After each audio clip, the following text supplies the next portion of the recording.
Novel romansa pernikahan Kilat 4, edisi yang ke-46 hingga 60. Bersama suara serak cerita berlanjut.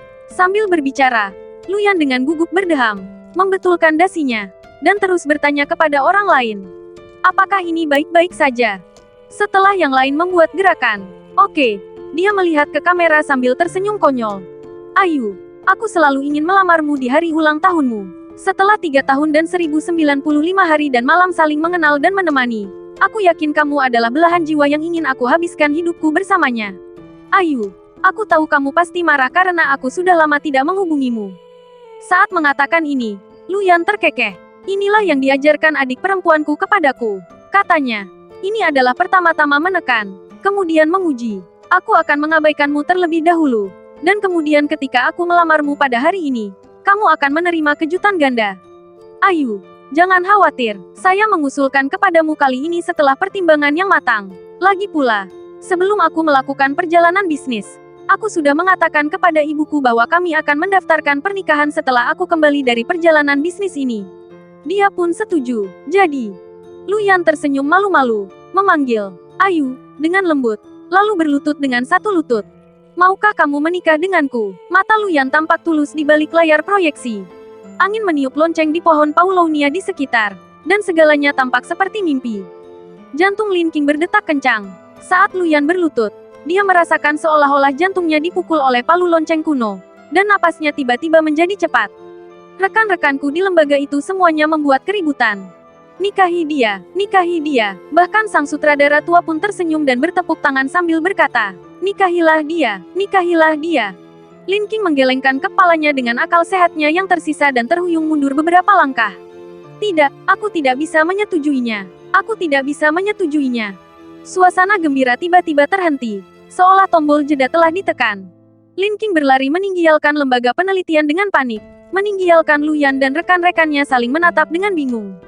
Tidak seorang pun tahu persis di mana masalahnya terjadi. Lin Qing berlari begitu cepat hingga ia bahkan tidak menyadari bahwa ia telah melewati Luo Jiaren yang diam-diam sedang merekam video. Dia hanya tahu bahwa dia harus segera meninggalkan tempat ini. Dia terus berlari, dan suara angin bersiul dan segala macam kebisingan memenuhi telinganya. Misalnya, apa yang dikatakan Chen Mian. Ia berkata, beberapa orang mungkin ingin memberi Anda kejutan. Mereka mungkin menahannya sekarang dan mengabaikan Anda. Tetapi mereka akan mengejutkan Anda setelah pulang kerja. Saat itu, Anda akan memiliki pemulihan emosional dan sangat tersentuh.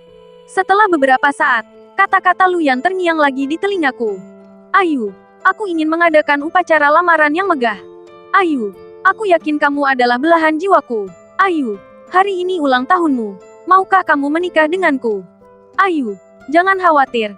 Ibuku akan membantuku menjagamu. Ayu, kalau aku pulang dari perjalanan bisnis ini, kita akan menikah. Semua suara bercampur jadi satu, dan Lin Qing akhirnya kehilangan kendali dan berjongkok di tepi sungai, menutupi wajahnya dan menangis dengan sedihnya. Ternyata Luyan telah memutuskan sejak lama untuk melamarnya di hari ulang tahunnya. Ternyata dia sudah sepakat dengan Lu Minghua bahwa dia akan mendaftarkan pernikahan dengannya setelah kembali dari perjalanan bisnis ini. Jadi Lu Minghua sangat ingin mendorongnya ke pelukaan Lu Sun. Dia benar-benar membenci Lu Minghua. Aku juga benci takdir yang mempermainkanku. Jadi kenapa kalau itu penuh kebencian? Sekarang setelah masalahnya selesai, baik dia maupun Luyan tidak dapat kembali ke masa lalu. Lin Qing merasakan sakit di hatinya, seolah-olah dia tercekik. Panggilan telepon Luyan datang satu demi satu. Dia menolaknya berulang kali, dan akhirnya mematikan teleponnya dan duduk sendirian di tepi sungai. Aku tidak tahu berapa lama aku menangis. Lin Qing merasa seolah-olah dia telah menangis sepuasnya sebelum dia menjadi tenang. Dia duduk di sana, berpikir kosong untuk waktu yang lama sebelum dia membalikkan ponselnya dan menelepon Luyan. Luyan, aku sudah menikah. Luyan di ujung telepon tertegun sejenak, lalu menjawab, tidak mungkin, Ayu. Aku tahu kamu marah tentang perjalanan bisnisku. Kamu pasti mengatakan ini dengan sengaja untuk membuatku kesal. Tidak, Luyan, kita sudah berakhir. Ini salahku. Seharusnya aku memberitahumu lebih awal. Tapi itu terjadi begitu tiba-tiba. Aku belum siap. Jadi aku lupa memberitahumu. Antara kamu dan aku, selalu tidak ada upacara perpisahan yang resmi. Setelah jeda, Lin Qing berkata dengan tenang, dengar, Luyan, kita sudah berakhir. Hari ketika kamu pergi dalam perjalanan bisnis. Sebelum dia bisa menyelesaikan kata-katanya, Lu Minghua, yang baru saja menerima video lamaran dari Lin Miao Miao, bergegas mendekat, menyambar ponsel Lin King, dan berteriak kegirangan. Apa yang kau katakan pada Ayan? Apa yang kau katakan padanya tentang aku? Saat berbicara, Lu Minghua dengan bersemangat menjelaskan kepada Lu Yan di ujung telepon. Ayan, jangan dengarkan apa yang dikatakan Lin King. Ibu tidak melakukan apapun. Percayalah pada ibu. Setelah beberapa saat, suara Lu Yan yang bingung terdengar dari pengeras suara telepon. Bu, apa yang kamu bicarakan? Ayu, aku tidak mengatakan hal buruk tentangmu. Lu Minghua tahu bahwa dia telah mengaku, dan wajahnya menjadi pucat karena merasa bersalah. Dia buru-buru membujuk Lu Yan. Ibu masih punya sesuatu untuk dikatakan pada Ayu, jadi aku tutup telepon dulu. Begitu dia selesai berbicara, Lu Minghua menutup telepon dan melemparkannya dengan keras ke Lin King. Aku benar-benar meremehkanmu. Kau menikahi kakak ketiga dan bahkan merayu Lu Yan untuk melamarmu. Jika Miao Miao tidak memberitahuku dan aku tidak tiba di sini tepat waktu, apakah kau akan memberitahu Lu Yan bahwa aku menyerahkanmu ke tangan kakak ketiga? Apakah kau rela mengasingkan hubungan antara ibu dan anak kita? Lin King melotot marah ke arah Lu Minghua. Lihatlah ke cermin. Kamu tampak begitu bersalah karena telah mengakui kesalahanmu. Aku telah mengasingkan hubungan antara kamu dan putramu. Bukankah semua yang baru saja kamu katakan itu benar? Lu Minghua menggertakkan giginya karena marah. Lin King, aku tidak akan membiarkanmu melakukan itu. Aku tidak akan membiarkanmu memberitahu Ayan. Aku ingin bertanya padamu. Apakah kau masih berpikir bahwa Ayanku akan kembali dan membantumu menceraikan Lao Shan sehingga kalian berdua bisa kembali bersama? Aku katakan padamu, kau sedang bermimpi. Lin King tersenyum tenang. Jangan khawatir. Aku tidak akan bermimpi ini lagi. Lu Minghua jelas tidak menyangka dia akan menjawab seperti ini, dan tercengang. Lin King berjalan melewatinya dengan pandangan menghina dan menatapnya dengan acuh tak acuh. Bahkan jika Lu Yan baik dalam banyak hal, ada satu hal, yaitu, aku memilikimu sebagai ibuku. Aku tidak akan pernah bisa kembali dalam hidup ini. Setelah mengatakan itu, Lin King berjalan menjauh dari sungai dengan langkah tegas. Dia begitu bingung sekarang, tidak pernah menyangka Lu Yan akan melamarnya di hari ulang tahunnya. Tetapi ketika dia sudah tenang, dia menyadari dengan jelas bahwa perasaannya terhadap Lu Yan hanyalah dendam dan penyesalan. Batas moral dan etika di antara mereka berdua akan mencegahnya untuk memiliki pikiran lain tentang Lu Yan. Lagi pula, dengan ibu seperti ini, Lu Yan tidak akan pernah bisa kembali. Cinta bisa diartikan sebagai dua insan yang saling mengenal dan saling mendampingi. Namun pernikahan terkadang sangat membutuhkan keluarga mertua yang baik. Ibu mertua yang terlalu agresif sudah cukup untuk menghancurkan pernikahan yang baik dan cinta yang indah. Sekarang setelah Lin King mengerti alasan di balik ini, dia tahu lebih jelas bahwa dia harus memotong simpul Gordian. Singkirkan semua kenangan tentang Lu Yan yang tersisa di hatimu. Di sisi lain, di bangsal, Duan Xiaobai datang mengunjungi Lu Xun dengan membawa 8 buah apel. Begitu sampai di bangsal, dia melihat jam tangannya dan berkata kepada Zhou Nan dengan nada yang akrab. Kamu sudah selesai makan? Kalau belum, ayo makan bersama, dan bawakan aku bekal makan siang. Setelah mengatakan itu, Duan Xiaobai menatap Lu Xun lagi. Hei, kenapa kamu terlihat begitu menyedihkan?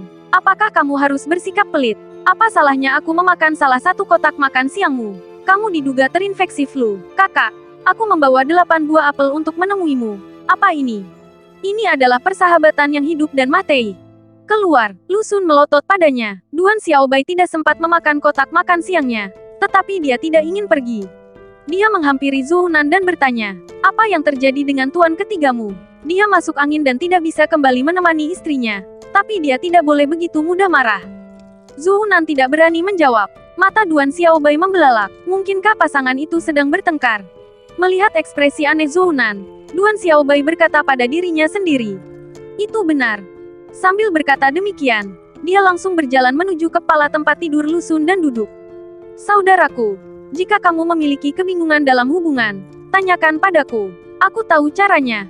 Lu Xun meliriknya dan berkata, kamu, itu benar. Duan Xiaobai menyingsingkan lengan bajunya dan berkata, aku tidak perlu bertanya apa yang terjadi antara kamu dan kakak iparmu.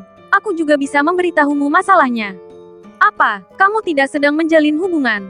Duan Xiaobai menepuk meja. Lu Xun mengerutkan kening dan menekankan. Tapi kita sudah menikah. Lihat, ini masalahnya. Ketika orang menikah, mereka jatuh cinta terlebih dahulu. Berkencan, saling mengenal, menghabiskan waktu bersama di bawah sinar rembulan. Berpegangan tangan untuk pertama kalinya. Berciuman untuk pertama kalinya. dan kemudian secara alami berjalan menuju istana pernikahan. Tapi bagaimana dengan Anda? Anda langsung mendapatkan hasil yang memuaskan. Katakan padaku, apakah bisa sama? Ini karena fondasinya tidak diletakkan dengan baik. Duan Xiaobai menganalisis pandangannya sendiri dengan santai dan jelas. Pada saat ini, ponsel Zhou Hunan berdering, menunjukkan bahwa ada email baru di kotak surat. Dia tanpa sadar membukanya dan melihat video di email. Wajahnya berubah karena ketakutan.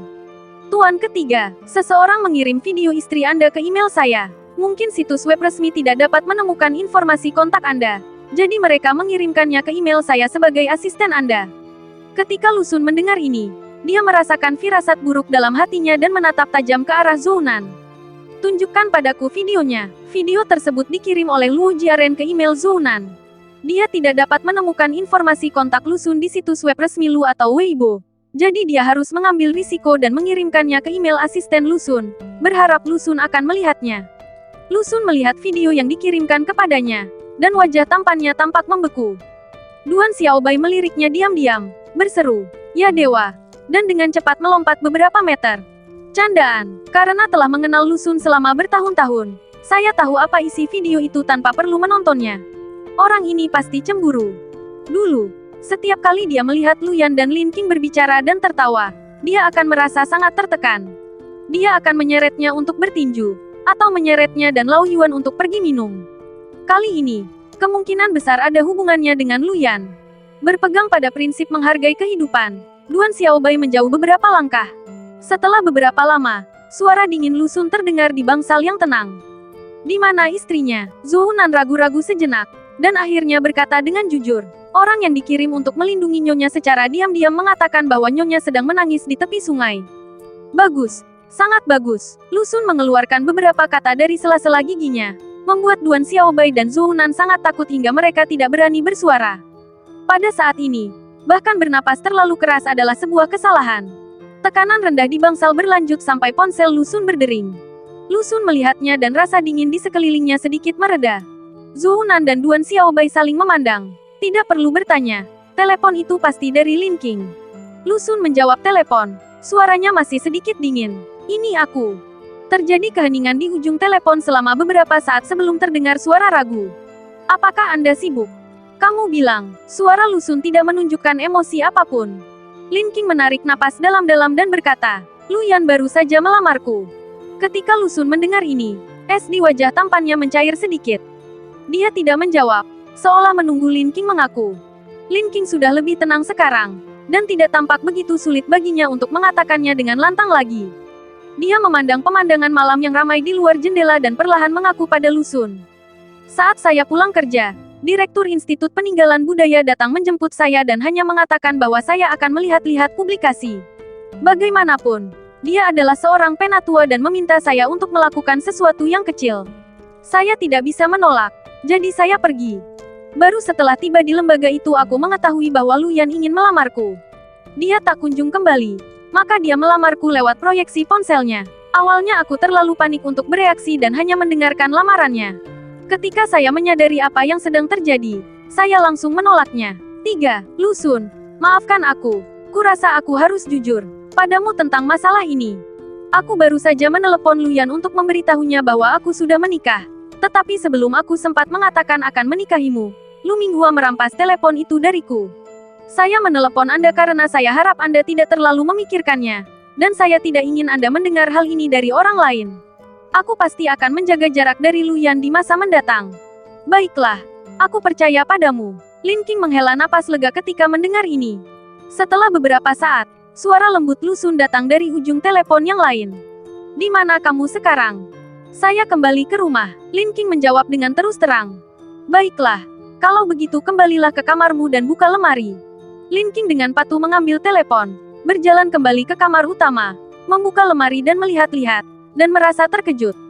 Dia tidak punya banyak pakaian, dan pakaian-pakaian itu hanya menghabiskan kurang dari seperempat ruang di lemari, membuat seluruh lemari tampak kosong. Saat ini, lemari dipenuhi dengan pakaian musim ini, mantel, rok, dan blus dalam berbagai warna, sama berkilaunya dengan rak-rak di toko. Dia juga seorang wanita, jadi wajar saja dia menyukai kejutan kecil ini. Tak lama kemudian, Terdengar suara hangat bagai angin pegunungan dari ujung telepon yang lain. Selamat ulang tahun, Nyonya Lu. Jantung Lin King berdebar kencang. Ternyata Lu Xun benar-benar tahu hari ulang tahunnya. Terima kasih. Mulut Lin King melengkung tanpa sadar. Kapan kamu akan kembali? Ketika hal ini disebutkan, Lin King tidak tahu mengapa. Tetapi suara Lu Xun menjadi sedikit lebih dingin dan dia hanya berkata, "Aku tidak tahu." Dia hanya bisa melengkungkan bibirnya dengan paksa dan berkata, "Baiklah. Kalau begitu kamu lanjutkan saja pekerjaanmu. Aku tidak akan mengganggumu lagi." Setelah menutup telepon, wajah Lu Xun kembali gelap. Namun Duan Xiaobai dan Zhou Hunan keduanya dapat merasakan dengan tajam perubahan aura Lu Xun. Dulu aku kedinginan dan ingin membunuh seseorang, tapi sekarang aku lebih seperti merajuk. Zhou Hunan dengan cepat memecah keheningan yang canggung itu. Istrimu yang menelepon, kan? Apakah istrimu mengaku kepadamu? Ya, Lu Xun mengangguk sedikit. Ekspresinya tidak dapat menunjukkan apakah dia senang atau marah. Zhou Hunan menghela napas. Fakta bahwa Nyonya mengaku kepadamu menunjukkan bahwa dia tidak memiliki tuan muda kedua di dalam hatinya. Tuan ketiga, kamu dapat yakin? Itu mungkin tidak terjadi. Duan Xiaobai mengemukakan pendapatnya. Tetap saja begitu. Apakah seseorang yang sudah menjalin hubungan selama 3 tahun bisa sama seperti kamu yang baru bersama selama 10 hari? Tentu saja tidak. Tingkat kasih sayang pasti berbeda. Zhou Hunan menyeka keringat dingin di dahinya. Orang ini sangat berani. Sudahkah Anda membeli situs Feng Shui? Tetapi Duan Xiaobai sangat suka membantu orang lain menganalisis emosi mereka, dan terus berbicara dengan perasaan seorang ahli. Jadi, menurutku alasan adik iparku mengaku pada San adalah karena tanggung jawab dan moralitas. Mengenai mengatakan bahwa adik iparku menaruh hati pada San, menurutku, belum tentu. Mendengar ini, ekspresi Lu Xun menjadi semakin gelap. Bagaimana mungkin dia tidak tahu? Pengakuan Lin King tadi lebih tentang tanggung jawabnya atas pernikahan ini. Paling banter, bisa dikatakan dia peduli dengan pernikahan ini, bukan dia mencintainya. Tetapi sejak dia memilikinya, Lu Xun menjadi sangat serakah dan menginginkan lebih. Bukan hanya orangnya, tapi juga hatinya. Dia berharap Lin King bisa menjadi miliknya seutuhnya. Duan Xiaobai menghela nafas. Sama saja. 3. Kamu harus mengejarnya. Bagaimana cara mengejar? Lu Xun bertanya. Duan Xiaobai tersenyum dan berkata, "Gampang. Pertama, minta Zhou Hunan untuk membelikanku bekal makan siang. Aku akan memberimu rencana terperinci saat kita sampai di rumah." Lu Xun mengedipkan mata pada Zhou Hunan, yang segera menelepon untuk mengatur makan siang. Wajah Duan Xiaobai langsung berseri-seri karena kegembiraan. Kotak makan siang di Namdin selalu lezat minggu ini. Ia menukarkan 8 buah apel dengan sebuah makanan. Itu sepadan. Begitu dia menyiapkan makan siang, Zhou Hunan menatap Lu Xun dengan senyum kaku. "Tuan ketiga, laporannya sudah keluar. Anda baik-baik saja. Ini hanya flu biasa. Mungkin Anda lelah karena begadang. Jadi Anda tertidur pagi ini dan tidur nyenyak." Mendengar ini, wajah Lu Xun berubah sehitam arang. "Mengapa kau tidak memberitahuku besok? Istriku baru saja bertanya kapan aku akan kembali. Aku bilang aku tidak tahu. Dan kau mengatakan sekarang bahwa semuanya baik-baik saja." Zhou Hunan mengerti dan berkata cepat, "Serahkan padaku." Lu Xun mengerang. Ya, setelah mendapat persetujuan, Zhou Hunan segera memanggil Lin King di depan Lu Xun dan Duan Xiaobai. "Nyonya, saya Zhou Hunan. Bolehkah saya bertanya apakah Anda sudah tidur?" Suara serius Lin King terdengar dari ujung telepon. "Tidak. Begitulah, aku tidak bisa tidak ingin bercerita tentang tuan ketiga." Lin King menjadi lebih bersemangat setelah mendengar ini. "Silakan." Zhou Hunan berdeham, tampak malu. "Begini, San Ye tidak bermaksud menjauh. Klien yang kita hubungi sebelumnya membawa virus menular. Rumah sakit meminta San Ye untuk diisolasi dari Anda terlebih dahulu. Jadi San Ye tidak masuk ke kamar tadi malam." Mendengar ini, Lu Xun mengangguk dengan sedikit kepuasan. Zhou Hunan sangat memperhatikan kepuasan Lu Xun dan terus melayani sebagai pengganti. Lagi pula, pagi ini, tuan ketiga tidak bermaksud mengabaikanmu. Dia hanya pingsan dan bahkan tidak tahu kalau Nyonya sedang mengetuk pintu. Hati Lin King menegang saat mendengar ini. Apakah dia baik-baik saja sekarang?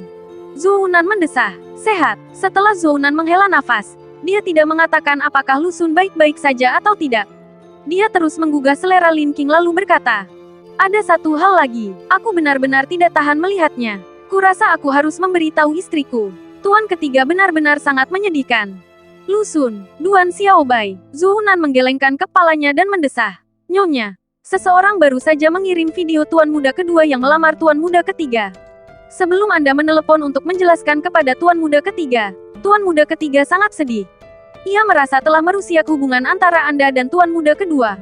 Duan Xiaobai, bukankah ini hanya kentut? Suara Zhounan sedikit tercekat saat berbicara. Tuan ketiga, dia juga meminta saya untuk melikuidasi properti dan melihat apakah ada real estate yang bisa dijual. Dia berkata bahwa jika Anda ingin bercerai, dia akan memberi Anda 2/3 dari properti tersebut. Dia hanya dapat menyimpan sebagian uang untuk masa pensiunnya. Nyonya, tuan ketiga sungguh baik terhadap Anda. Hasil tes darahnya belum keluar, dan dia melihat video lamaran tuan muda kedua. Dia sangat patah semangat sehingga dia ingin membuat surat wasiat yang menyatakan bahwa dia akan membebaskanmu dan membiarkanmu menjalani kehidupan yang kamu inginkan. Duan Xiaobai terdiam setelah mendengar ini. Apakah ini yang akan dikatakan manusia? Lu Xun mengangguk puas.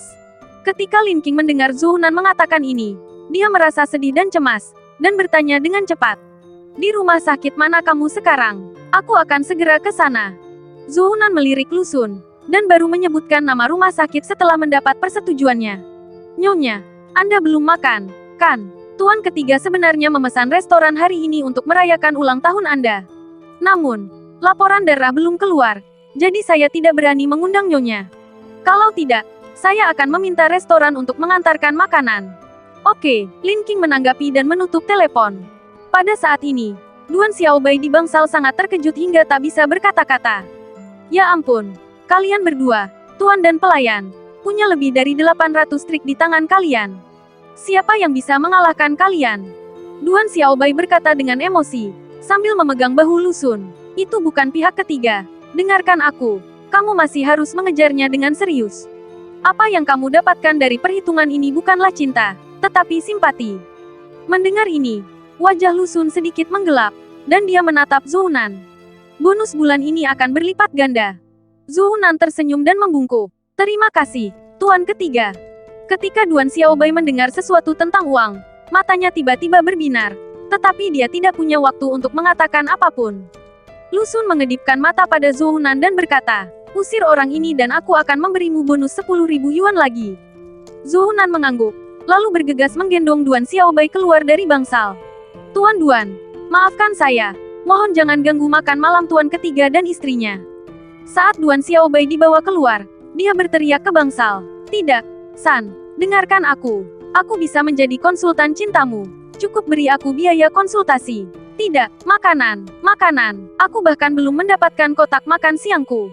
Segera, Duan Xiaobai dibawa pergi oleh Zhounan. Setelah mengantar Duan Xiaobai pergi, Zhounan hendak berjalan kembali ketika ia melihat seorang gadis yang tampak familiar tengah berdebat dengan seorang perawat. Dia menyipitkan matanya dan mengamati sejenak. Luo Jiaren terlihat memegang sekeranjang buah, terus membungkuk dan mengucapkan kata-kata manis kepada perawat. Silakan, pihak lain adalah paman yang sangat saya hormati. Suster perawat, izinkan saya masuk. Saya hanya ingin memberinya kejutan. Saya tidak akan mengganggu pekerjaan Anda, hanya untuk sementara waktu. Perawat itu menolak tanpa ekspresi. Tidak, ini bangsal VIP. Anda harus memberitahu saya lantai dan kamar mana yang ingin Anda kunjungi. Saya akan menelepon pasien untuk mengonfirmasi. Anda hanya boleh masuk jika pasien setuju untuk menemui Anda. Jiaren Luo berusaha membujuk perawat itu cukup lama, tetapi perawat itu tetap tidak mau mengalah. Luo Jiaren akhirnya menyerah dan menyerahkan keranjang buah itu kepada perawat. Karena aku tidak bisa melihat orang tuaku, aku akan memberikan keranjang buah ini kepada suster. Tidak, terima kasih. Perawat itu menolak dengan dingin. Luo Jia sangat marah hingga dia memutar matanya. Dia mendengar dari Lin Miao Miao bahwa seorang kenalan melihat Lu Xun di area VIP rumah sakit swasta ini. Jadi dia ingin datang dan melihat apakah dia bisa bertemu dengannya secara kebetulan. Tanpa diduga, perawat sialan ini menolak mengizinkannya masuk, yang mana mengakibatkan hancurnya rencananya dan membuatnya menyia-nyiakan sekeranjang buah yang sangat mahal. Luo Jiaren berbalik dan hendak pergi, tetapi tiba-tiba dia mendapat ide dan bertanya. Suster perawat, kebetulan saya punya orang tua di rumah yang perlu dirawat. Saya lihat lingkungan VIP di sini cukup bagus. Saya ingin bertanya, bagaimana perhitungan biaya di sini? Biaya minimum untuk suite dasar adalah $100. Berapapun lama Anda menginap, biaya minimum untuk 1 hari adalah $100. Akan ada daftar terperinci mengenai biaya lainnya. Namun, kami hampir tidak memiliki kamar kosong di sini. Semuanya dipesan sepanjang tahun. Mendengar ini, Luo Jiaren membelalakkan matanya. Konsumsi minimal 100.000. Cukup beli tas yang bisa menampung acara tersebut. Tampaknya dia benar. Tuan ketiga keluarga Lu yang berada di kursi roda masih sangat kaya. Luo Jiaren pergi sambil membawa keranjang buah, bersenandung kecil dengan gembira. Dia merasa bahwa meskipun pertemuan itu tidak berhasil, setidaknya dia telah memperoleh informasi berguna. Perjalanan ini tidak rugi sama sekali. Zhou Hunan memperhatikan punggung Luo Jiaren dalam-dalam, lalu segera kembali ke kamarnya dan memberitahu Lu Xun apa yang terjadi. Tuan ketiga, saya baru saja melihat seorang gadis datang ke rumah saya hari itu di jendela kunjungan. Dia sepertinya bertanya tentang Anda. Menanyakan, Lu Xun sedikit mengernyit. Baiklah, kami telah memesan tempat ini hari ini. Tetapi dia memberitahu perawat bahwa dia ingin mengunjungi seorang penatua. Kami bertemu dengannya di apartemen hari itu, dan dia muncul di sini lagi hari ini. Ini agak terlalu kebetulan. Ya, Lu Xun menanggapi dengan acuh tak acuh, tidak menanggapi gadis kecil itu dengan serius. Periksa orang yang mengirim video itu ke emailmu. Oke, Zhou Hunan baru saja merespons ketika Lin Qing masuk ke bangsal sambil membawa beberapa buah. Karena Lu Yan baru saja melamarnya, Lin Qing tampak agak malu. Zhou Hunan menyapa Lin Qing dengan bijaksana. Nyonya, silakan duduk di meja ini. Sambil berbicara, Zhou Hunan membantu Lu Xun naik ke kursi roda, mendorongnya ke meja makan, menyajikan kotak makan siang untuk mereka berdua, lalu pergi. Begitu Zhou Hunan pergi, bangsal menjadi sunyi. Lu Xun berbicara lebih dulu. Ayo makan. Oke, Lin Qing menanggapi dengan canggung, cepat-cepat membuka bungkusan makanan itu, dan menyerahkan salah satunya kepada Lu Xun. Setelah itu, keduanya makan dalam diam tanpa mengatakan apapun lagi. Lu Xun memesan kotak makan siang dari restoran barat kelas atas. Kotak tersebut terbuat dari kayu dan dibagi menjadi banyak kompartemen kecil, dengan pelat besi yang disesuaikan ditempatkan di kompartemen yang lebih besar. Ada sepotong daging sapi potong di atas pelat besi, dan masih mengepul saat dibuka. Ada juga banyak hidangan lainnya, termasuk foie gras berbentuk hati, pangsit jamur pinus hitam, yang semuanya merupakan hidangan yang sangat mewah. Tetapi Lin Qing tidak tahu mengapa. Sepertinya dia tidak bisa merasakan apapun. Dia merasa makin gelisah saat melihat Lu Xun hanya makan beberapa suap dan menundukkan kepalanya untuk menusuk sesuatu di bagian belakang kotak kayu dengan tusuk gigi. Setelah makan malam, Lin Qing berinisiatif membuka topik. Terima kasih telah memberiku begitu banyak pakaian. Membeli baju untuk istriku adalah hal yang seharusnya aku lakukan. Lu Xun menundukkan kepalanya dan terus memainkan sesuatu dengan tusuk gigi. Kotak kayu itu tingginya sekitar 5 atau 6 cm.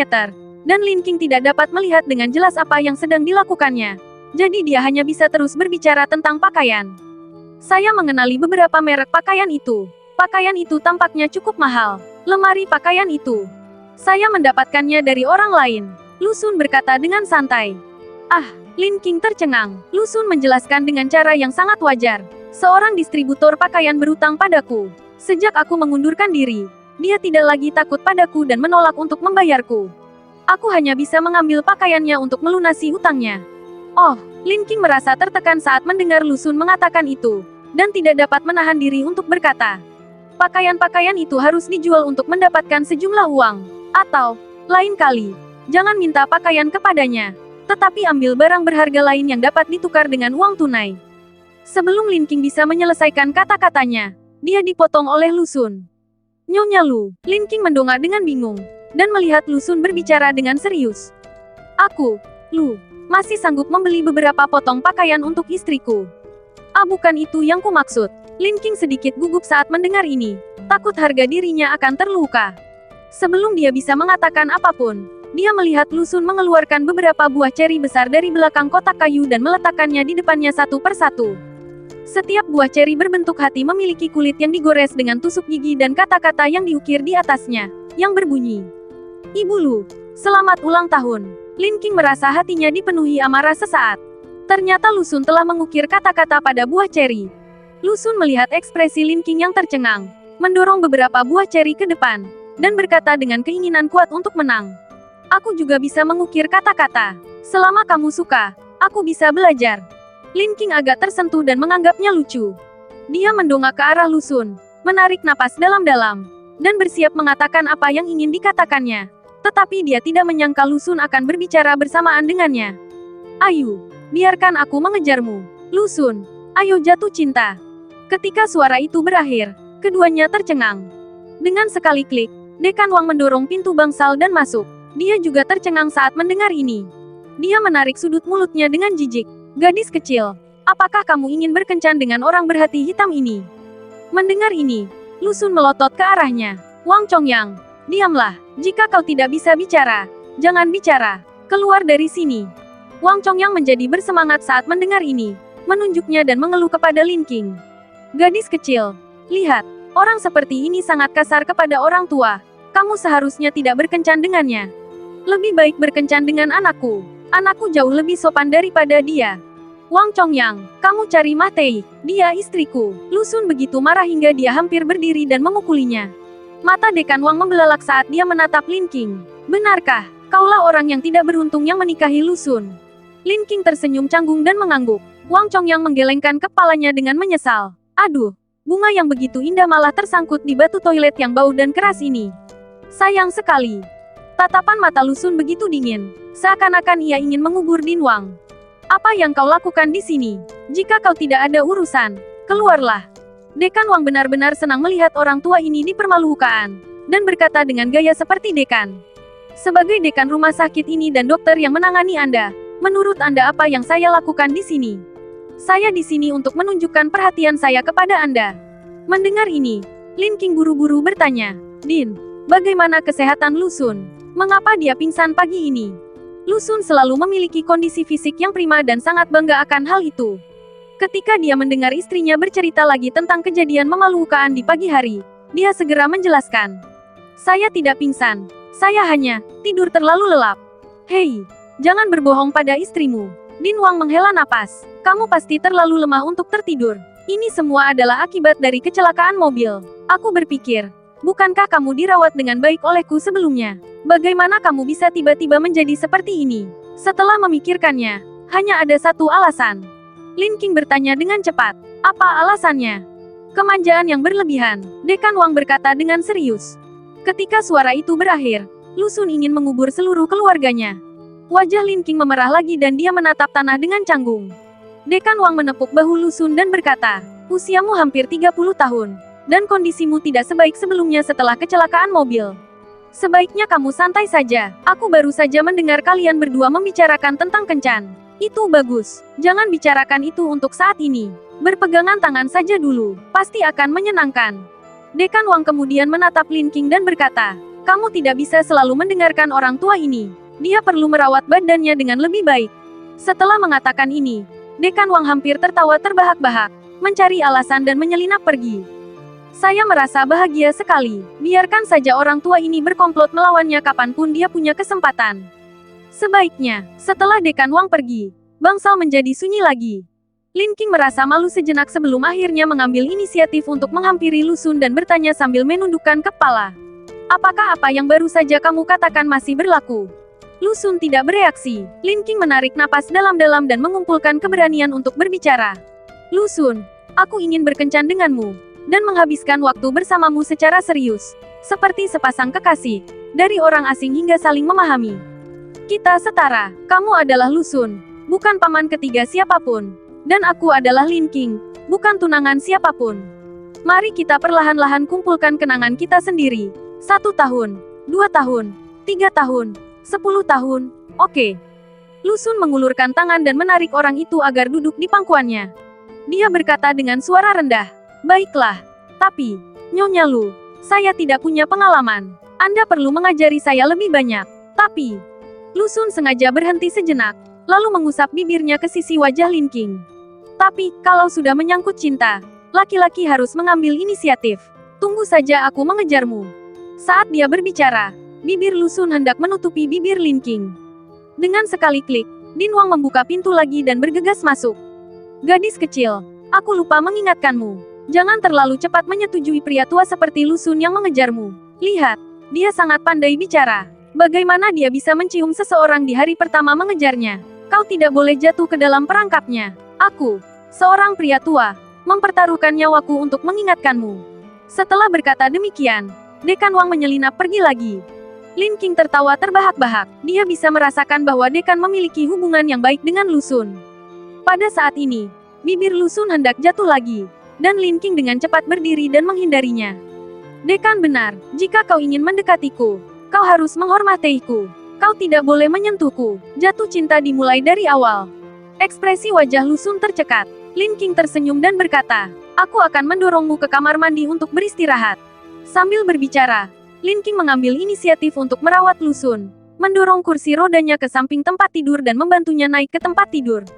Begitu Lu Xun berbaring, dia mengulurkan tangan dan menarik Lin Qing, memeluk istrinya. Dadanya menempel di punggung istrinya, dan meletakkan dagunya di bahu istrinya dengan puas.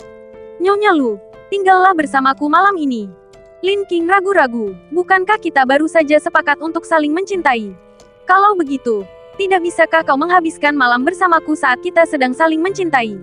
Lu Xun berkata sebagaimana mestinya, dan memeluk badan lembut Lin Qing lebih erat, hampir menggesekkannya ke badannya.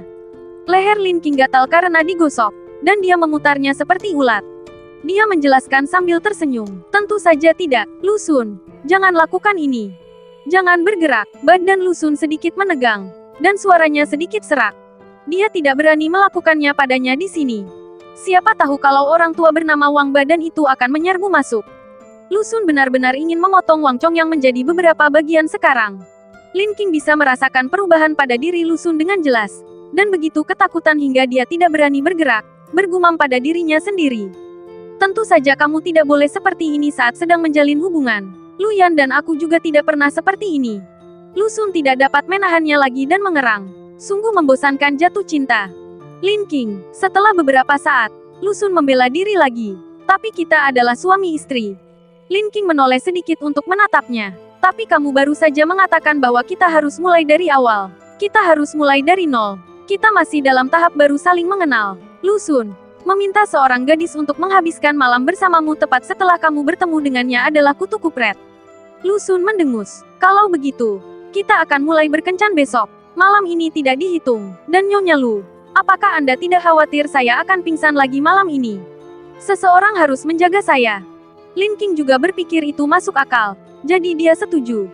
Dia terdiam beberapa saat, lalu dengan berani mengusulkan. Baiklah, mulai besok malam kita akan tidur di kamar terpisah. Kamu bisa tidur di kamar tamu. Dengan begitu, kamu bisa mendengarkan Dekan Wang dan menjaga kesehatanmu dengan baik.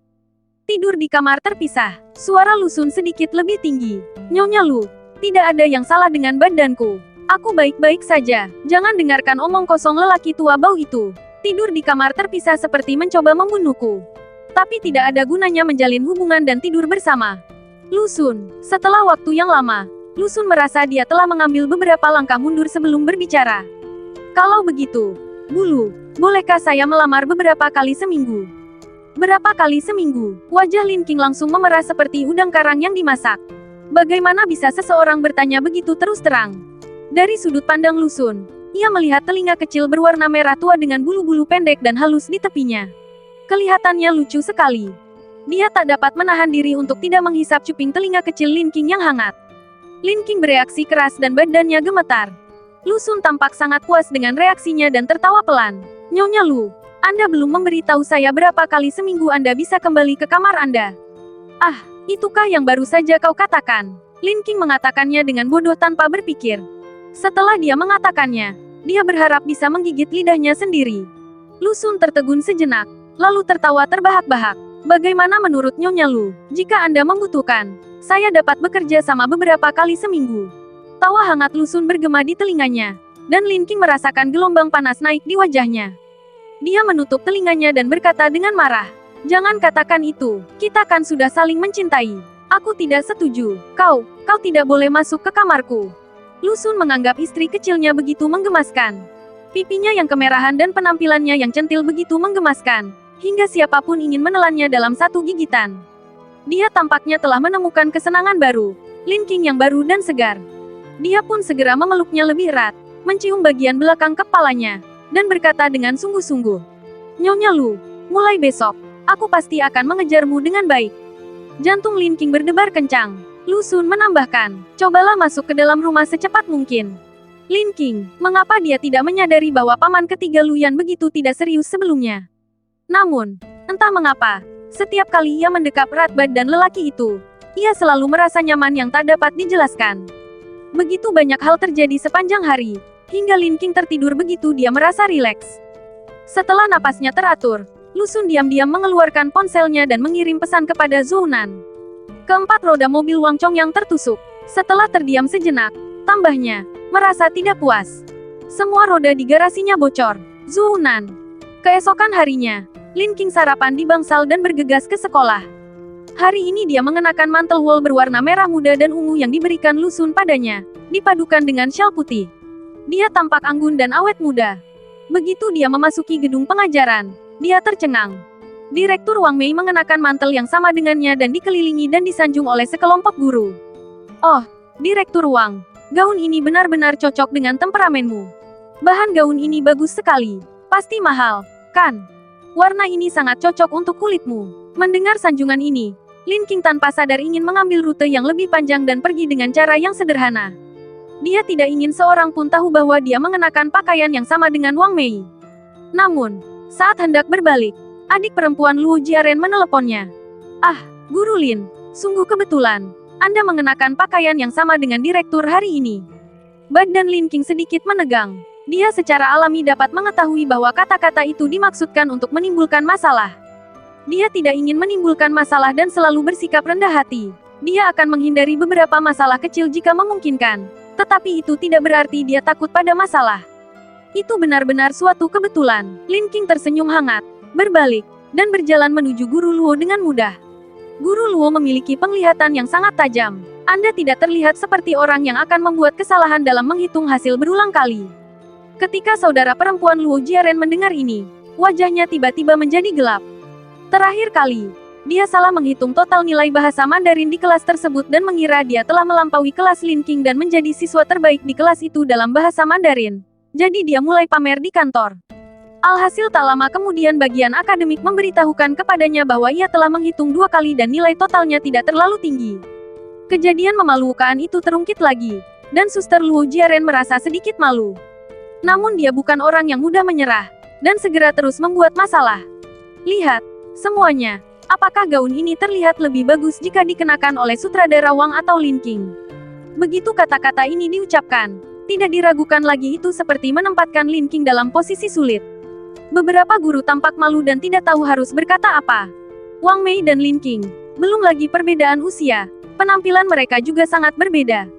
Ketika Lin Qing pertama kali masuk sekolah, dia dikenal sebagai guru tercantik di sekolah yang jarang terlihat selama 10 tahun. Wang Mei tidak hanya tampak polos, tetapi pinggangnya juga agak terlalu tebal. Ketika dua orang mengenakan pakaian yang sama, siapapun dengan mata jeli dapat mengetahui siapa yang terlihat lebih baik. Namun identitas Wang Mei ada di sana, dan tidak seorang pun ingin mengatakan kebenaran. Guru-guru saling berpandangan, dan semuanya terdiam. Lin Qing menatap Suster Luo Jiaren sambil tersenyum hangat. Karena pertanyaan itu diajukan oleh Guru Luo, mengapa tidak membiarkan Guru Luo menjawabnya untuk kita semua? Ketika semua orang mendengar ini, mereka menjawab serempak. Itu benar, baik, Tuan Luo, silakan saja. Pada saat ini, Wang Mei juga menatap Suster Luo Jiaren dengan rasa ingin tahu, yang membuat kulit kepalanya menegang. Kakak Luo Jiaren tidak menyangka Lin Qing akan memukul bola itu kembali padanya, jadi dia hanya bisa berkata dengan kaku. Tentu saja mereka masing-masing memiliki kelebihannya sendiri. Namun, gaun ini agak mulia, dan hanya seseorang dengan usia tertentu yang dapat mengenakannya dengan aura seperti itu. Implikasinya adalah bahwa Direktur Wang lebih baik. Lin Qing tersenyum. Aku rasa tidak. Ketika saudari Luo Jiaren mendengar ini, matanya terbelalak dan dia menatap Lin Qing dengan tak percaya, mengira dia pasti gila. Jika membantahnya, bukankah sama saja dengan mengatakan bahwa gaun itu tidak cocok untuk Wang Mei dan dia terlihat lebih bagus mengenakannya? Menghadapi tatapan terkejut semua orang, Lin Qing menjelaskan dengan tenang. Seperti yang dikatakan Tuan Luo, pakaian seharusnya memberi kesan kehadiran kepada orang-orang saat mereka mengenakannya. Namun, menurut saya pribadi, Tuan Luo tidak mengatakan bahwa Direktur Wang terlihat begitu mengesankan karena usianya. Menurut saya pribadi, pengalaman dan kultivasi Direktur Wang sendirilah yang membuatnya terlihat begitu mengesankan saat mengenakan pakaian. Begitu suaranya jatuh, Suster Luo Jiaren menyadari ada yang tidak beres dan segera menjelaskan. Direktur Wang, saya tidak bermaksud mengatakan bahwa Anda lebih tua dari Lin Qing. Setelah berkata demikian, Suster Luo Jiaren menamparkan wajahnya sendiri karena marah. Wang Mei melotot padanya dan tidak mengatakan apa-apa lagi. Semua orang tertawa diam-diam dan hendak bubar ketika dua orang tua dari kelas 1 datang dengan ekspresi sinis. Sangat jarang melihat seorang guru mengenakan mantel musim terbaru dari Fei di sekolah. Kedua orang tua inilah yang beberapa kali memohon kepada Wang Mei agar memindahkan Lin Qing kembali, namun selalu ditolak oleh Wang Mei. Pada saat ini, kedua wanita kaya itu menatap pakaian Wang Mei dengan mata tidak bersahabat. Kakak Luo Jiaren langsung membela Wang Mei dan berkata, "Apa yang aneh dengan ini? Jadi guru kita tidak boleh memakai jaket Fei lagi." Salah satu orang tua menghampiri adik perempuan Luo Jiaren dan mengangkat sudut bibirnya secara diagonal. Tentu saja, tetapi saya hanya ingin tahu, berapa penghasilan seorang guru dalam sebulan? Bagaimana dia bisa membeli mantel seharga 150.000 yuan? Ketika suara itu keluar, semua orang begitu terkejut hingga mata mereka hampir keluar. 150.000 untuk sebuah mantel. Lin Qing sendiri juga cukup ketakutan. Kepala keluarga itu tersenyum. Tatapannya yang penuh tanya bergerak bola-balik antara Lin Qing dan Wang Mei. Lalu dia melanjutkan dengan nada sarkastis. "Saya mendengar bahwa Guru Lin menikah dengan seorang suami yang baik dan mengenakan cincin berlian hati berwarna merah muda senilai puluhan juta. Tentu saja, dia mampu membeli mantel senilai 150.000 yuan." Saat suara itu berakhir, Lin Qing tertegun dan menatap kosong ke arah cincin di tangannya. Hati merah muda yang bernilai puluhan juta. Target orang tuanya adalah Wang Mei. Dia tidak menyadari keterkejutan Lin Qing dan terus berbicara dengan nada sinis. "Tetapi, ada orang yang gajinya pas-pasan dan memakai mantel mahal. Mungkinkah mereka serakah terhadap uang, padahal mereka seharusnya tidak serakah?" Mendengar orang tuanya mengisyaratkan bahwa dia menggelapkan uang, wajah Wang Mei langsung pucat, dan dia segera menjelaskan. Pakaianku bukan dari Fei. Seorang teman baik memberikannya kepadaku. Dia bilang harganya hanya lebih dari 1.000 yuan. Tidak semahal itu." Apa yang dikatakan Wang Mei benar. Gaun itu adalah tiruan kelas atas yang dibelinya hanya seharga sekitar 1.000 yuan. "Oh," kata orang tua itu dengan suara panjang. "Ternyata itu adalah tiruan yang berkualitas tinggi. Itu masuk akal." Saat mereka berbicara, kedua orang tua itu menatap Lin Qing dalam-dalam dan berkata, "Guru Lin, gaun ini terlihat sangat bagus pada Anda." Keduanya saling memuji dan pergi bersama, meninggalkan Wang Mei, yang baru saja mengakui bahwa dia mengenakan barang palsu, dengan wajah merah. Meskipun itu replika, dia mempertimbangkan cukup lama sebelum memutuskan untuk membelinya dengan harga lebih dari 1.000 yuan. Bagaimana mungkin dia tidak marah ketika wajahnya ditampar di depan umum seperti ini? Wajah Wang Mei muram, dia berbalik dan langsung kembali ke kantornya dengan sepatu hak tingginya. Melihat ini, Lin Qing hendak melangkah ke kantor guru, tetapi sebelum dia bisa melangkah, dia dikelilingi oleh rekan-rekannya. "Ayu, bisakah kau meminjamkanku pakaianmu untuk disentuh? Aku belum pernah menyentuh pakaian seharga 150.000 yuan. Ya, biarkan aku membuka mataku.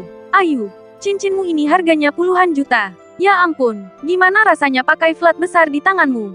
Beberapa guru wanita berbicara satu sama lain dan menyentuh Lin Qing. Lin Qing merasa gatal karena disentuh semua orang. "Gaun ini pemberian suamiku. Bisa jadi itu replika. Mengenai cincin berlian itu, pasti itu kesalahan orang tua itu. Suamiku bilang harganya tidak sampai 10 juta. Lin Qing juga terkejut tadi. Tetapi ketika dia memikirkan hilangnya kekuasaan dan kemiskinan Lusun, dia merasa mustahil baginya untuk mengeluarkan cincin berlian yang begitu mahal. Jadi dia tidak memasukkannya ke dalam hati. Guru-guru perempuan di sekitarku pun tidak mengerti. Dan tidak ada seorang pun yang bisa memberikan jawaban pasti. Pada saat ini, seorang guru wanita yang sudah menikah melihat cincin berlian Lin Qing dan berkata, "Guru Lin, jangan terlalu rendah hati. Suamimu bisa membeli flat besar di Bunbei senilai ratusan juta.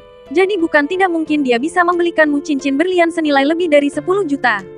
Ketika guru-guru perempuan itu mendengar harga flat besar itu, mereka berseru lagi. Lin Qing juga tercengang. Apartemen besar itu seharusnya tidak semahal itu, kan?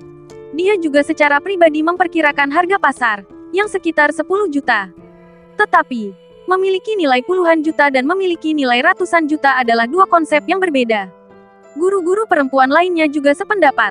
Ya, flat besar itu memang terlihat mewah. Tapi kalau melihat harga per meter persegi yang beredar di luar, seharusnya harganya sekitar 7-8 juta. Guru perempuan yang sudah menikah itu terkekeh. Kau tahu kan, suamiku adalah kepala teknisi Bunbei. Semua orang mengangguk dan hampir melupakannya. Hari itu, setelah saya pergi ke rumah Guru Lin, saya mengambil foto dan menunjukkannya kepada suami saya.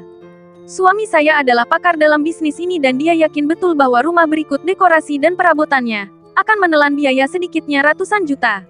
Karena rumah Guru Lin memiliki pemandangan terbaik di seluruh kompleks dan juga yang termahal. Rumah itu khusus diperuntukkan bagi klien kaya di Jiangcheng.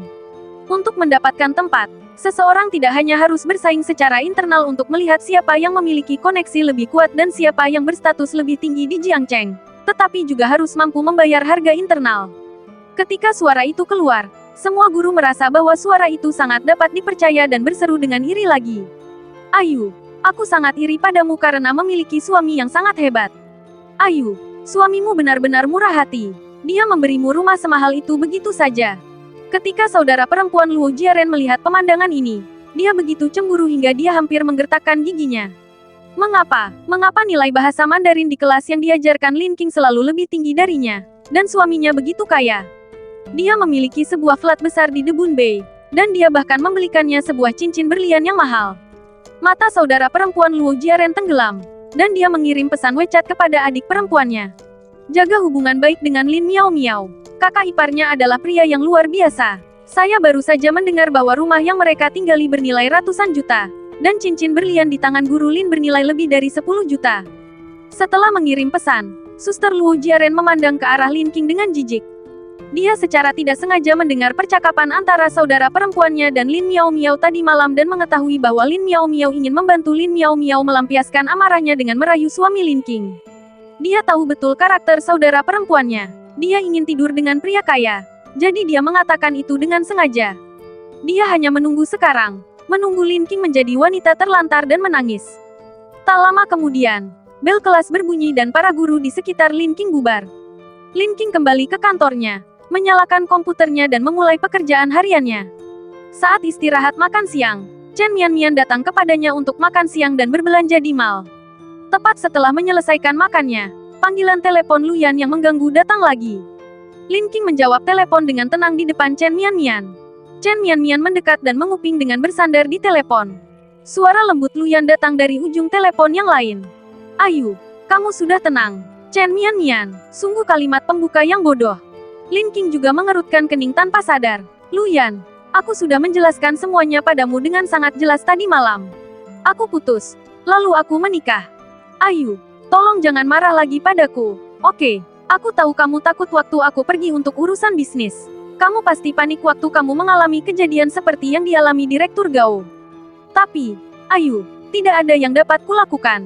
Seperti inilah orang-orang berada di tempat kerja. Anda sendiri adalah pekerja kantoran. Jadi Anda harus tahu bahwa ketika perusahaan meminta Anda untuk melakukan perjalanan bisnis, Anda tidak dapat menolaknya. Lagi pula, bukankah Anda selalu mendukung pekerjaan arkeologi saya? Saya sering bilang ke rekan-rekan saya bahwa di industri kita perlu menemukan istri yang perhatian dan pengertian seperti Anda. Luyan, Lin Qing merasa lelah berbicara dengan Luyan yang tujuannya berbeda. Saat kamu kembali, aku akan memberimu penjelasan. Aku dan suamiku akan memberimu penjelasan bersama. Aku tidak ingin membicarakannya lagi. Kau di sini lagi, Ahyu. Apa menurutmu menyenangkan memprovokasiku seperti ini? Suara Luyan sedikit kesal. Sudah kubilang, tinggal beberapa hari lagi. Aku akan kembali. Kalau kau memprovokasiku sekarang, aku tidak bisa langsung terbang kembali. Lin Qing merasa sedikit tidak nyaman setelah mendengar ini. Sebelum seorang pun dapat mengatakan apapun, Luyan terus berbicara pada dirinya sendiri. Ngomong-ngomong Ayu, aku tadi malam ngobrol sama ibuku di telepon. Katanya kamu nggak tinggal di rumah lama lagi. Katakan sejujurnya, apakah ada kesalahpahaman antara kamu dan ibuku? Lin Qing membuka bibirnya sedikit dan hendak mengatakan sesuatu ketika Luyan terus berbicara dengan sungguh-sungguh. Ayu, ibuku yang lebih tua. Kalau ada salah, tolong beri dia keringanan. Saya juga tahu bahwa ibu saya tidak melakukan beberapa hal dengan baik. Namun, begitulah orang-orang seusianya. Sejak zaman dahulu, hubungan antara ibu mertua dan menantu perempuan adalah yang paling sulit. Ibu saya hanya menganggap saya sebagai putranya yang berharga, dan dia pasti akan berpikir bahwa Anda mencoba mencuri putranya. Tapi, Ayu, aku selalu berpikir kamu adalah orang yang sangat bijaksana. Anda pasti bisa memahami ibu saya dan mencegahnya mengalami rasa krisis ini, bukan? Saat menyebut Lu Minghua, hati Lin Qing masih dipenuhi kebencian. Dia menggertakkan giginya dan berkata, ya, aku tidak akan pernah membiarkan dia merasakan krisis ini lagi. Dan aku tidak akan pernah membiarkan dia berpikir bahwa aku akan mencuri putranya. Karena tidak ada kemungkinan baginya untuk bersama Luyan. Benar sekali, sebagai seorang pria, Melihat kalian berdua akur adalah kebahagiaan terbesarku. Sebelum Luyan selesai berbicara, Chen Mian tidak tahan lagi. Dia merampas ponsel Lin Qing dan berteriak ke mikrofon. Luyan, apakah kamu sakit mental? Ayu sudah menikah. Dia sudah menikah. Aku sudah bertemu suaminya. Itu tidak palsu. Singkirkan sifat sok benarmu itu. Ayu, aku tidak harus menikahimu. Dia pantas mendapatkan yang lebih baik. Juga, apakah kamu terlalu banyak membaca buku dan menjadi bodoh? Apa yang barusan kamu katakan? Anda bilang Anda takut ketika mengetahui Ayu mengalami hal seperti itu di hari Anda sedang dalam perjalanan bisnis. Kau tahu dia takut, tapi kau tetap pergi. Apakah kamu masih manusia? Apakah kamu masih pacar seseorang? Apa maksudmu kau tidak punya kendali atas pekerjaanmu? Itu semua omong kosong. Tidak apa-apa jika orang lain mengatakan ini. Tetapi kamu adalah tuan muda kedua dari keluarga Lu. Jika Anda tidak melakukan perjalanan bisnis, bukankah itu masalah yang dapat diselesaikan hanya dengan beberapa kata? Karena kamu tahu tentang Direktur Gao. Pernahkah kamu bertanya kepada Direktur Gao apakah dia telah membalas dendam pada Ayu sejak kamu meneleponnya? Apakah kamu sudah bertanya pada Ayu apakah dia aman? Tidak. Kamu selalu menjelaskan mengapa kamu dalam perjalanan bisnis, dan kamu selalu meminta Ayu untuk bertoleransi pada ibumu. Aku bilang padamu, kamu benar-benar harus bertanya kepada ibumu tentang pernikahan Ayu. Ayu adalah orang yang terlibat. Dia tidak mau membicarakan hal memalukan ini di telepon, dan tidak nyaman bagiku untuk mengatakan apapun. Tapi Luyan, biar ku katakan padamu, ibumu, Ayu kami tidak akan melayanimu lagi. Setelah berkata demikian, Chen Mian menutup telepon dan mengembalikannya ke tangan Lin Qing, tanpa merasa malu sedikit pun karena telah merampas teleponnya. Dia melirik Lin Qing, wajahnya masih dipenuhi amarah. Apa yang kamu lihat? Kenapa? Kamu marah karena aku mencuri ponselmu? Apakah kamu marah padaku karena kutu kupret seperti itu? Lin Qing tak dapat menahan diri untuk tidak melengkungkan sudut mulutnya, lalu mencubit pipi Chen Mian dengan geli. Sedangkan aku berpikir, untunglah aku punya kamu sebagai adikku. Kamu bisa mengatakan semua yang ingin aku katakan. Kalau tidak, aku akan tetap menyesal karena tidak melakukan yang terbaik sekarang. Chen Mian mengangkat dagunya dengan bangga. Benar sekali. Dalam pertengkaran, Tuan Chen, saya tidak pernah kalah. Dengan bunyi ding, telepon seluler Lin Qing berdering. Sebuah pesan teks datang. Ayu, biar aku katakan dengan serius sekali lagi. Anda orang yang sangat berbudaya, tetapi sebenarnya tidak cocok bagi Anda untuk terlalu dekat dengan Chen Mian. Menguping pembicaraan telepon orang lain dan merampas HP orang lain merupakan perilaku yang sangat tidak berbudaya. Lin Qing dan Chen Mian melihat pesan teks itu secara bersamaan. Chen Mian marah lagi. Dia ingin mengatakan sesuatu ketika dia melihat jawaban Lin Qing yang tegas. Luyan, tolong jangan menghakimi sahabatku. Aku juga akan memblokir nomor ponselmu dan tidak akan menghubungimu lagi.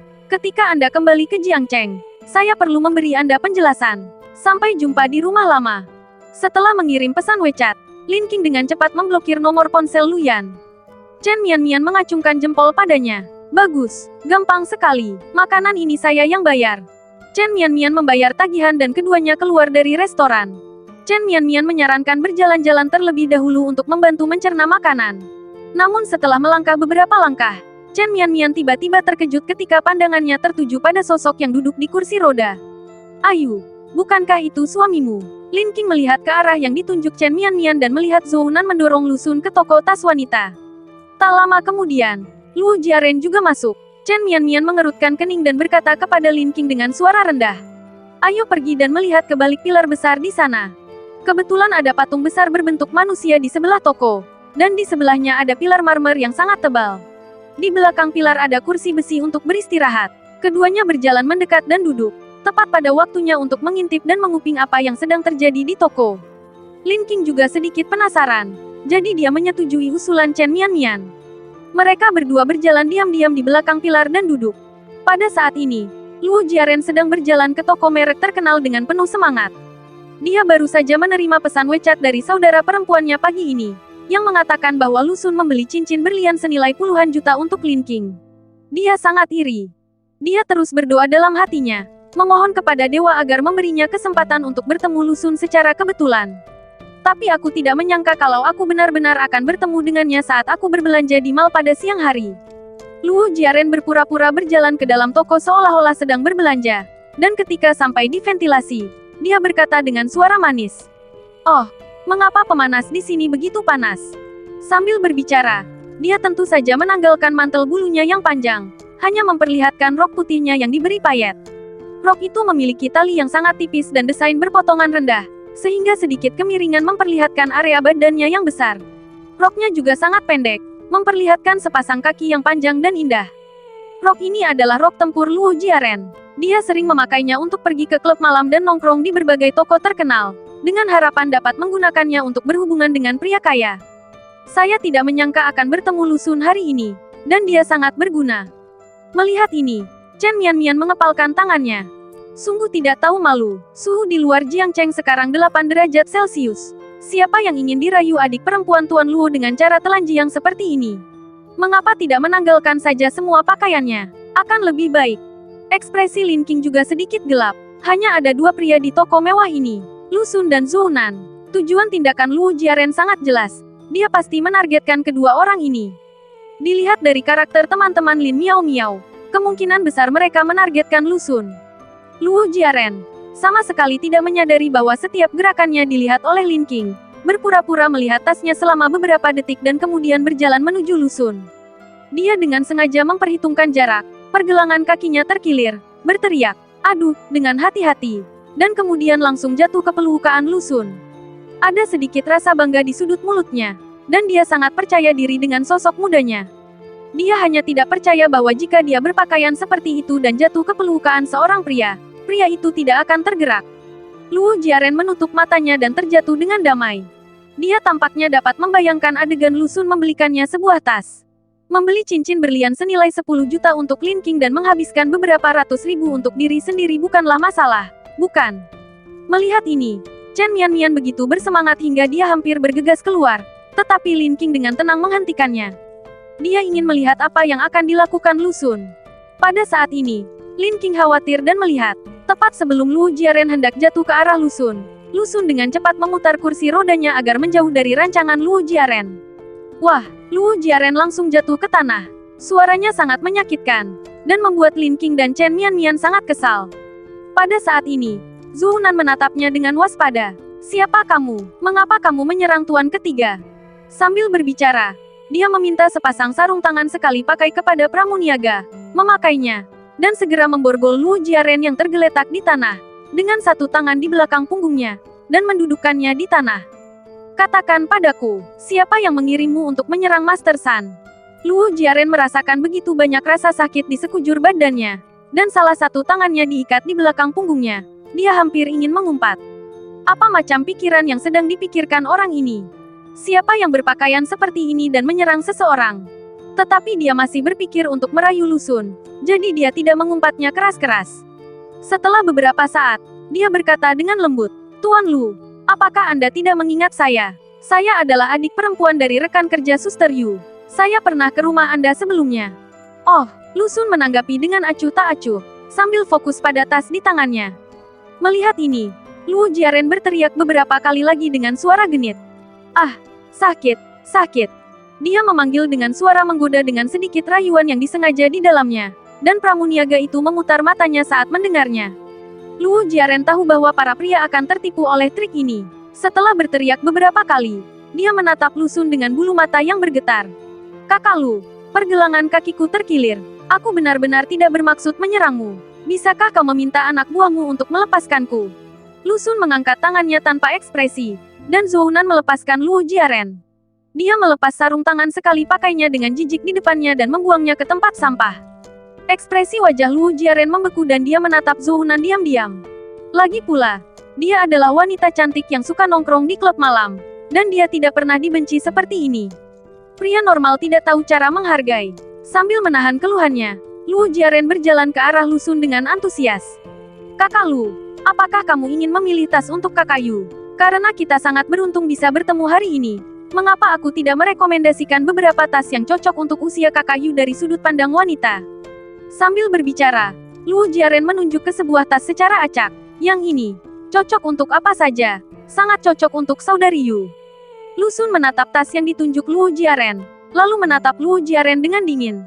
"Berapa umur istriku?" Luo Jiaren tercengang. Dia tidak pernah menduga Lu Xun akan menanyakan pertanyaan ini. Apa masalahnya? Sebelum dia bisa memikirkan bagaimana menjawabnya, dia mendengar suara Lu Xun yang rendah dan penuh penghinaan. Istri saya tidak perlu mencocokkan semuanya. Sebagai seorang suami, saya memiliki kemampuan untuk mengizinkannya memiliki tas dengan warna berbeda agar serasi dengan pakaiannya. Selain itu, dia mampu membeli tas apapun di toko ini. Tas-tas ini seharusnya membuatnya merasa terhormat berada di tangannya. Wajah Luo Jiaren sedikit menegang, dan dia melihat Lu Xun menunjuk ke arah tas yang dia rekomendasikan dan menatap ke arah pramuniaga. Si pramuniaga segera mengenakan sarung tangan putih dan berjalan menuju tas itu. Ekspresi wajah Luo Jiaren sedikit mereda saat ini. Dia berpikir, ternyata pria ini sedang bermain jual mahal. Dia membuka bibirnya dan hendak merekomendasikan keunggulan tas ini kepada Lu Xun. Tetapi kemudian dia melihat Lu Xun mengangkat tangannya dan berkata dengan ringan, "Saya tidak mau tas ini. Kemasi semua tas lain di area ini." Luo Jiaren dan pramuniaga itu tertegun sejenak. Tas di area ini, ratusan. Tas termurah di sini harganya ratusan ribu. Hanya dengan lambaian tangan, Anda membeli satu lemari penuh tas. Pramuniaga itu jelas belum pernah melihat hal ini sebelumnya, dan bertanya lagi dan lagi. "Tuan, apakah Anda yakin ingin membeli semua tas di bagian ini?" "Ya," Lu Xun mengangguk dengan tenang dan berbicara perlahan. "Kenapa? Apakah itu tidak mungkin?" Si pramuniaga itu tampaknya melihat bonus multidigit itu melambai padanya, dan dengan cepat menjawab sambil tersenyum. Tentu. Pada saat ini, Lin Qing tidak bisa bersembunyi lebih lama lagi. Jadi dia bergegas keluar dan menghentikan pramuniaga itu. "Suamiku hanya bercanda, tunggu sebentar. Jangan berkemas dulu. Biarkan aku bicara dengan suamiku." Setelah mengatakan itu, Lin Qing menyingkirkan Lu Xun dan berkata dengan nada mencela seorang guru. "Mengapa kamu membeli begitu banyak tas? Itu hanya buang-buang uang. Bukan seperti ini seharusnya kamu menjalani hidup." Itu adalah pertama kalinya Lu Xun diberi pelajaran. Dia berbalik dengan canggung, mengesampingkan sikap mendominasinya, dan menjelaskan dengan sedikit keluhan. "Dia menertawakanmu. Aku hanya ingin memberitahunya bahwa kamu tidak harus mencocokkan semuanya. Kamu bisa membeli tas apapun." Lin Qing tertegun saat mendengar ini. Saya tidak menyangka Lu Xun mau membeli begitu banyak tas hanya untuk melampiaskan amarahnya. Bagus sekali. Pendekatan ini sangat sanyai. Lin Qing merasakan sedikit hangat di hatinya. Melihat ekspresi canggung Lu Xun, dia merasa geli sekaligus sedih. Dia setengah jongkok dan berkomunikasi dengan Lu Xun dengan lembut, seperti yang biasa dia lakukan saat memanggil siswa ke kantornya. "Aku tahu kamu marah, dan aku juga tahu kamu melakukan ini demi kebaikanku sendiri.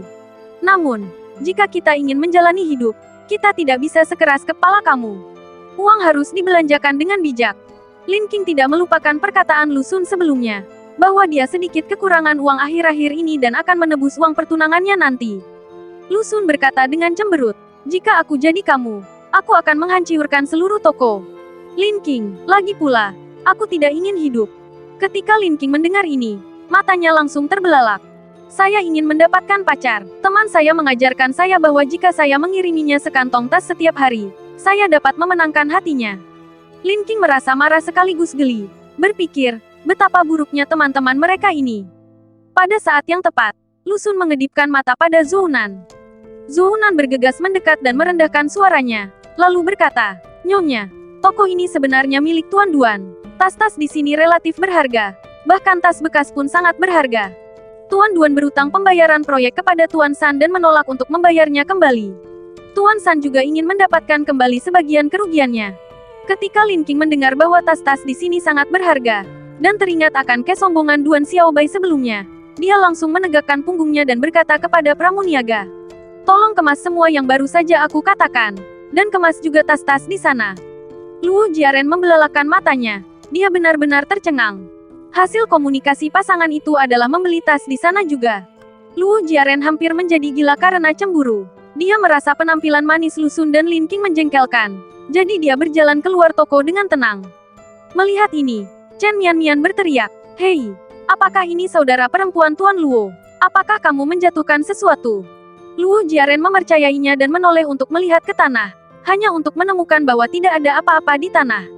Dia lalu menatap Chen Mian dengan bingung.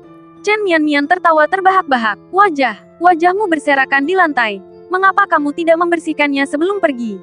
Luo Jiaren merasakan pipinya langsung terbakar. Dia melotot tajam ke arah Chen Mian, lalu berbalik dan pergi. "Ketika saya keluar toko, saya bersin karena panas dan dingin. Orang-orang di sekitarnya mengira dia gila karena dia mengenakan pakaian keren.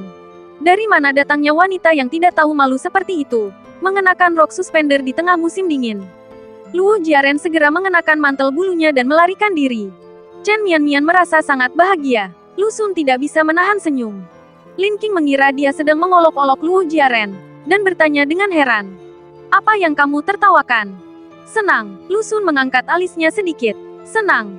Wah, saya senang sekali bisa menghabiskan uang untuk istri saya. Lu Sun mengangkat bibirnya sedikit dan menatap Lin Qing. Aku ingin tahu apakah Guru Lin puas dengan jawaban ini. Pipi Lin Qing terasa panas, dan dia merasa seperti sedang diejek oleh Lu Sun. Siapa bilang cowok ini nggak bisa jatuh cinta? Apakah dia bisa melakukannya dengan baik? Lin Qing menundukkan kepalanya untuk menyembunyikan ketidaknormalan di wajahnya. Aku tidak akan berbicara denganmu lagi. Kita harus kembali ke sekolah. Setelah mengatakan itu, Lin Qing buru-buru menarik Chen Mian pergi. Dia baru saja melangkah beberapa langkah ketika menerima pesan WeChat dari Lu Sun. Nyonya, Lu, sudah putuskan cara berkencan yang tepat. Teman saya memberi saya beberapa rencana. Bagaimana kalau Anda pilih satu? Lin Qing tidak tahu mengapa, tetapi ketika dia melihat WeChat Lu Sun, seolah-olah dia mendengar suaranya yang hangat seperti angin gunung berdenging di telinganya, dan pipinya tiba-tiba terasa sedikit panas. Melihat ini, Chen Mian memutar matanya. Aku benar-benar tidak tahan dengan kalian. Kalian mengirim pesan WeChat tepat setelah kita berpisah. Hei, tuan ketiga kalian agak manja. Lin Qing tidak menyembunyikan rahasia apapun dari Chen Mian, dan berkata dengan malu-malu. Tadi malam aku mengaku padanya bahwa Luyan melamarku. Dan kemudian kami berdua mengatakan pada saat yang sama bahwa kami ingin menjalin hubungan. Sekarang dia meminta pendapatku. Chen Mian merasakan giginya sedikit masam dan menggigil. Hei, Lin Qing, apakah kamu memperhatikan bahwa kamu dan Luyan tidak pernah menunjukkan kasih sayang kalian kepadaku seperti ini sebelumnya? Benar-benar, Lin Qing tidak merasakan apa-apa. Chen Mian memutar matanya. Apa maksudmu dengan berpacaran lagi? Bukankah kalian sedang berpacaran sekarang? Aku sangat iri sebagai seorang pria lajang. Saat berbicara, Chen Mian bergumam pada dirinya sendiri lagi. Namun, sebagai teman dekat, saya pikir Lu Sun berkali-kali lebih baik daripada keponakannya. Lin Qing tidak terlalu memperhatikan apa yang dikatakan Chen Mian, dan menjawab Lu Sun sambil berjalan. Oke, apa rencanamu? Dia pikir lebih baik mendengarkannya. Kalau tidak teman-temannya akan mengajarinya beberapa trik seperti memberinya tas sebagai hadiah.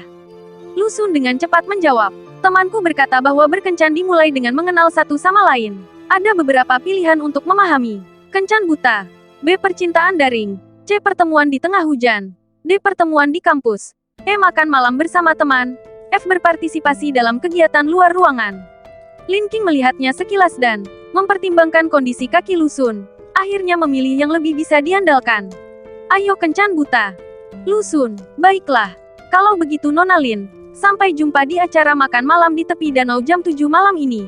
Orang yang memakai kacamata berbingkai emas dan memegang mawar merah muda di tanganku adalah aku. Lin Qing menggigit bibirnya dan memang terlihat seperti itu, lalu menjawab. Baiklah, Tuan Lu, sampai jumpa di malam hari. Setelah membalas pesan teks, Lin Qing dan Chen Mian bergegas ke sekolah. Ketika dia tiba di kantor, dia mencari beberapa tips kencan buta di internet. Dia tidak pernah kencan buta, dan pertunangannya dengan Luyan diatur oleh wanita tua dari keluarga Lu. Dia secara tidak sengaja menyelamatkan wanita tua itu tahun itu, dan wanita tua itu berterima kasih dan mengatur pernikahan ini untuknya.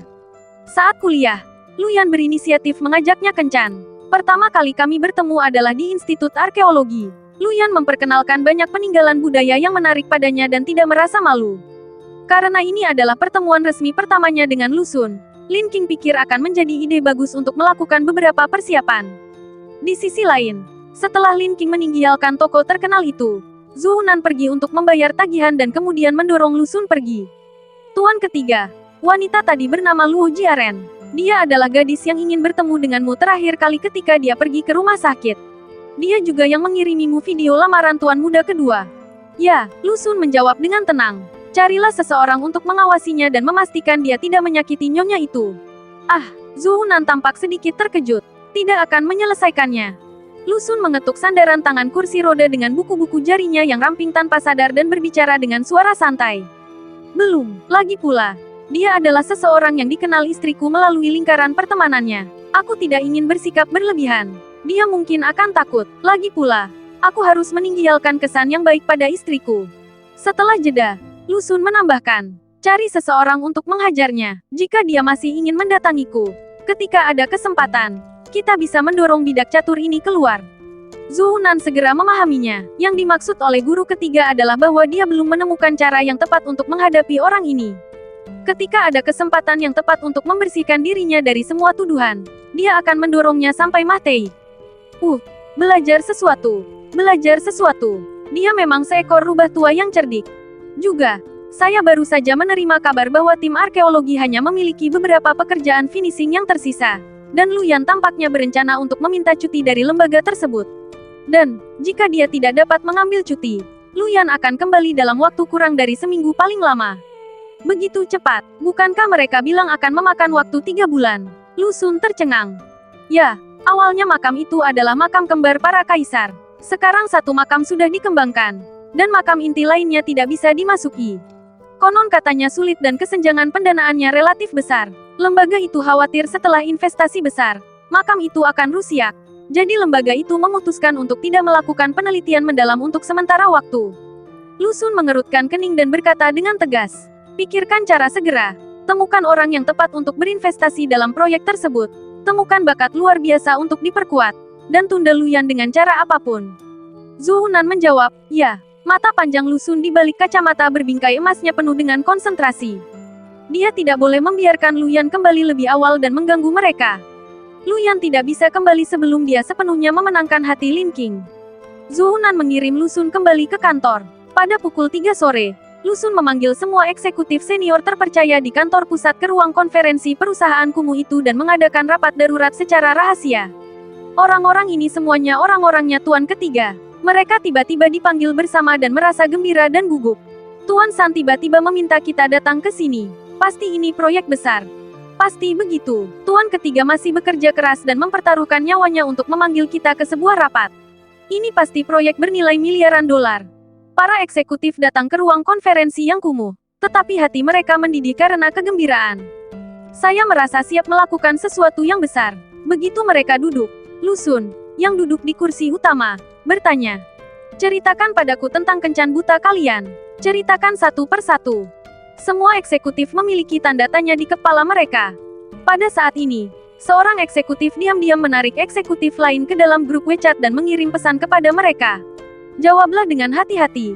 Saya kira Tuan San pasti ingin mengembangkan permainan tentang kencan buta.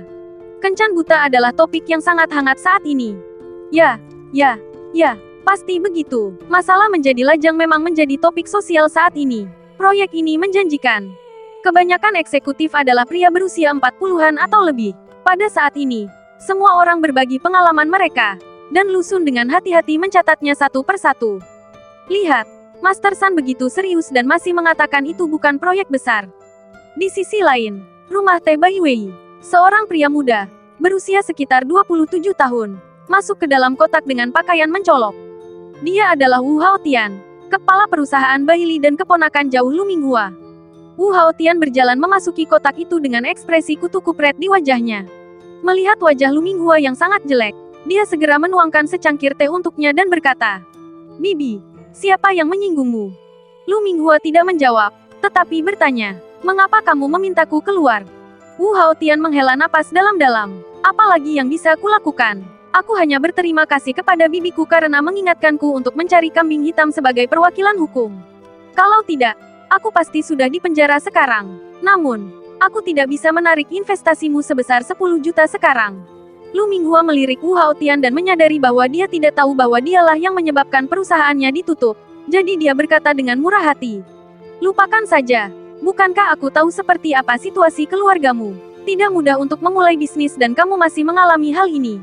Kamu tidak perlu membayar kembali 10 juta itu. Walaupun dia berkata begitu, Lu Minghua sebenarnya tahu bahwa bahkan jika sepupunya membunuhnya, dia tidak akan mampu membayar kembali 10 juta itu.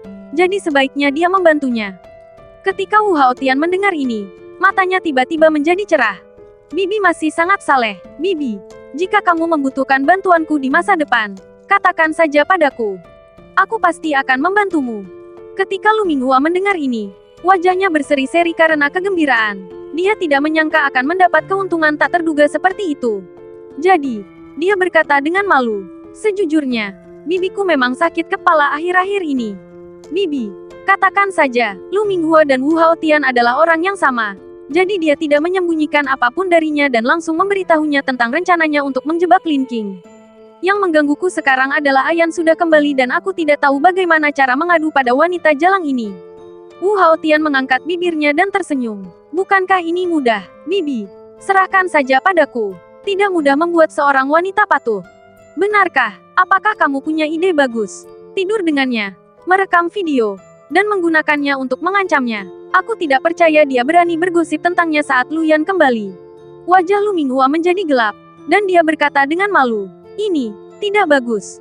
Oh, Bibi, pura-pura saja kamu tidak tahu. Aku akan mengurusnya. Ketika Lu Minghua mendengar ini, sudut mulutnya sedikit melengkung, tetapi dia tidak mengatakan apa-apa lagi. Segera, tibalah saatnya kencan buta pertama Lu Xun dan Lin King.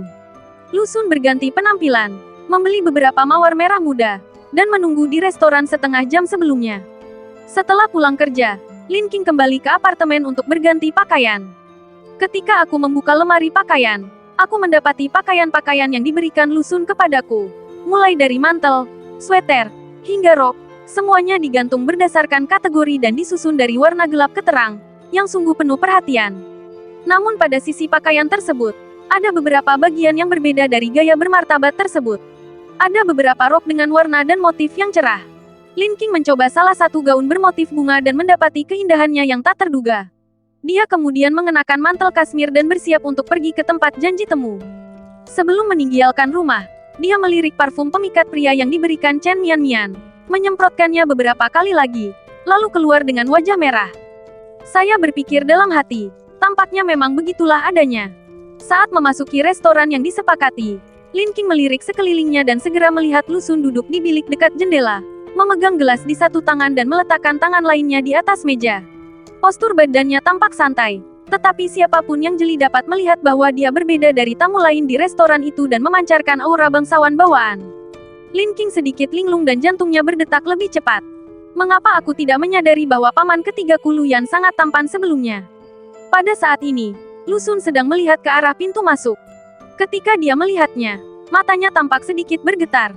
Wajah Lin King langsung memerah dan dia mengangguk padanya. Hatinya juga menjadi gugup tanpa alasan. Ketika dia sampai di meja makan, sebelum dia bisa berbicara, dia mendengar suara lembut Lu Xun bertanya, "Apakah itu Nona Lin?" Sambil berbicara, dia meletakkan satu tangannya di atas meja dan berhasil berdiri. Baru saat itulah Lin King menyadari bahwa Lu Xun sangat tinggi, mungkin sekitar 1,85 meter. Dia berdiri di depannya, setengah kepala lebih tinggi darinya, tampak tampan dan memberikan rasa aman. Saya khawatir kaki Lu Xun tidak akan sanggup menopangnya untuk berdiri terlalu lama. Lin King memberi isyarat, silakan, dan berkata cepat.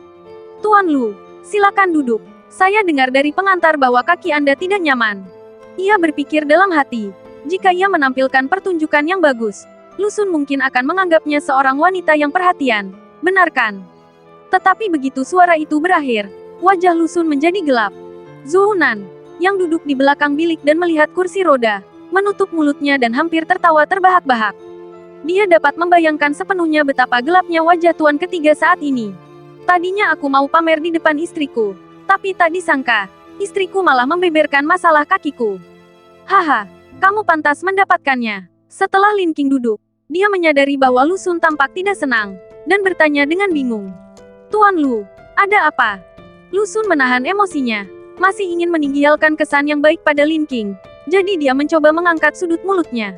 Tidak, mari kita saling mengenal secara formal. Aku Lu Xun. Saat dia berbicara, Lu Xun dengan sopan mengulurkan tangannya. Lin King menjabat tangannya dengan ringan. Halo, Lin King, senang bertemu denganmu. Setelah mereka berdua secara resmi memperkenalkan diri, situasi menjadi sedikit canggung. Tak seorang pun dari mereka tampaknya tahu harus berkata apa. Aku mengerjakan banyak pekerjaan rumah, tetapi ketika tiba saatnya, kencan buta, pikiranku masih kosong. Lu Xun mengambil menu dan menyerahkannya kepada Lin King. Nona Lin, bagaimana kalau kita lihat apa yang Anda suka makan dulu? Lin King memesan semangkuk pasta dan beberapa makanan ringan.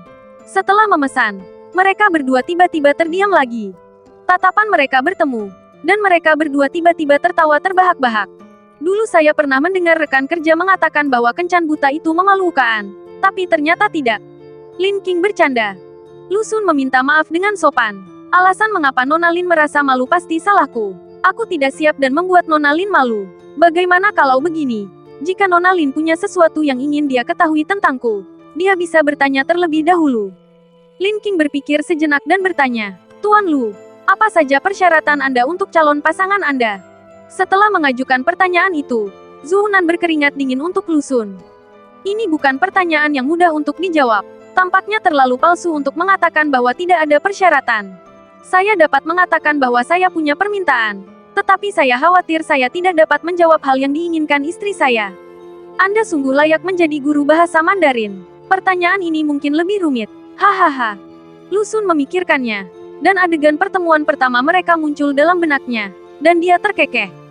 Nona Lin, pertanyaan Anda agak sulit dijawab. Saya rasa persyaratan saya untuk calon pasangan saya lebih kepada perasaan. Saya menginginkan seseorang yang enak dipandang dan nyaman diajak bergaul. Saya punya firasat sesaat yang membuat saya sangat yakin bahwa dialah orangnya dan saya ingin menghabiskan hidup saya bersamanya. Lin Qing merasa sedikit tertekan ketika mendengar ini. Lu Xun menjawab dengan tulus. Dia pernah punya fantasi seperti itu sebelumnya. Namun keduanya terikat takdir dan dipaksa menjadi suami istri. Sebenarnya situasi ini sangat tidak adil bagi Lu Xun. Apakah jawabanku tidak bagus? Lu Xun menatap ekspresi khawatir Lin Qing, dan alisnya berkerut. Kemudian dia berkata, Nona Lin, tidak perlu merasakan tekanan psikologis. Perasaan itu ilusi. Karena kita berpacaran, kita perlu menghabiskan lebih banyak waktu bersama. Seiring berjalannya waktu, mungkin perasaan itu akan muncul. Lin Qing merasakan dorongan dari Lu Xun dan mengangguk. Kalau begitu, saya ingin bertanya kepada Tuan Lu pertanyaan penting lainnya. Misalkan Anda sudah menikah, apa saja persyaratan Anda untuk istri Anda? Lu Xun tampaknya telah menangkap sisi licik Lin Qing dan tidak bisa menahan senyum. Jika saya mengatakan bahwa saya tidak memiliki persyaratan untuk istri saya, Anda mungkin berpikir ini agak salah. Namun sebenarnya, saat berbicara, Lu Xun menatap lurus ke arah Lin Qing. Selama aku menyukai seseorang, aku akan 100% memanjakannya. Dia tidak harus bersikap seperti itu, karena aku menyukainya dalam segala bentuknya. Jantung Lin Qing berdebar kencang, berpikir bahwa Lu Xun adalah pria yang sangat licik, memanfaatkan pertanyaan-pertanyaan yang diajukannya untuk menggodanya. Meskipun dia tidak yakin apakah apa yang dikatakan Lu Xun benar atau tidak, sebagai istrinya, dia sangat senang mendengarnya. Tentu saja, jika aku harus mengatakan bahwa aku punya permintaan, aku berharap dia bisa percaya padaku, percaya bahwa aku mencintainya, dan tidak meragukan cinta dan kesetiaanku padanya. Lu Xun tersenyum lebar. Sejujurnya, menurutku tidak ada pria yang suka jika istrinya selalu waspada terhadapnya di mana-mana, meragukannya di mana-mana, dan memeriksa barang-barangnya.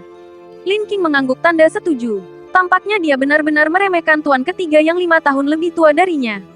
Jawabannya sempurna, namun dia tetap bersikeras. Apakah Anda akan meminta istri Anda untuk menjadi istri penuh waktu?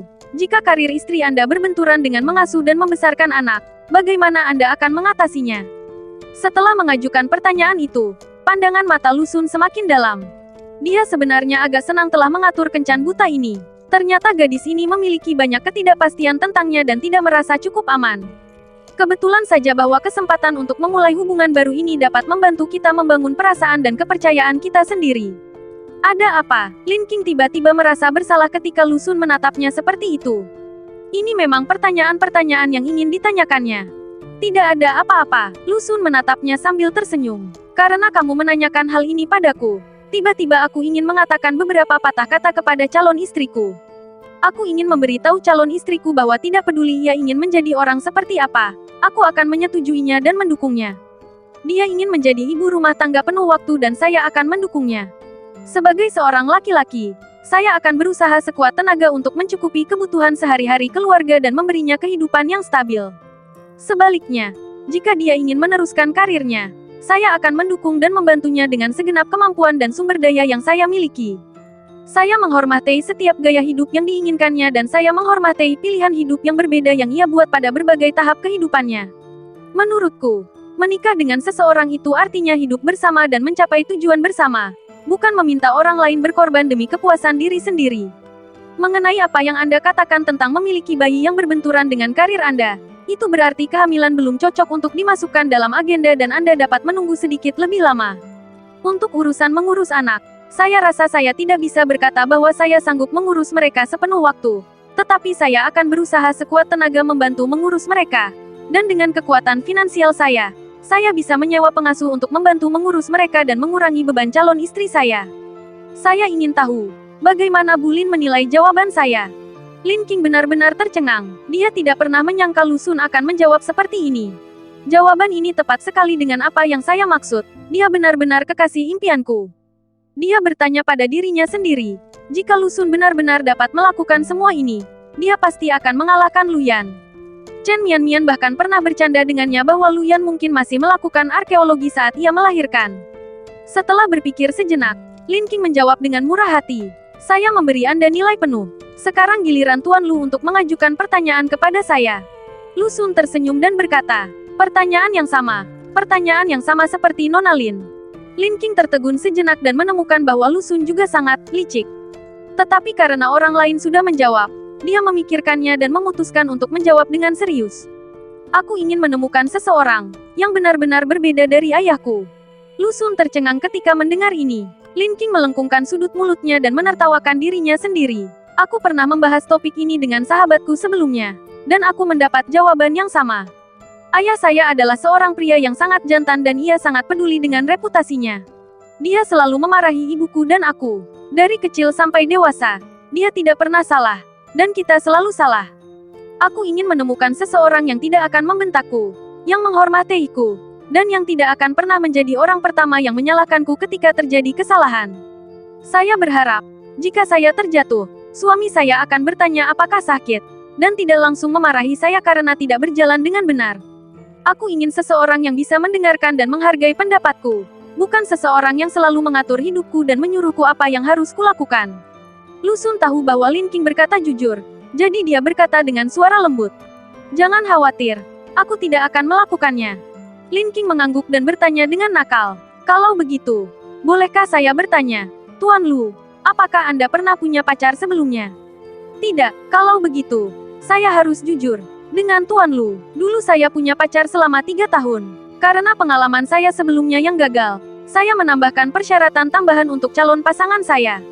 "Apa?" Lu Xun tiba-tiba menjadi gugup. Dia sudah belajar dari Lu Yan untuk memakai kacamata berbingkai emas. Apalagi yang diinginkan Lin Qing?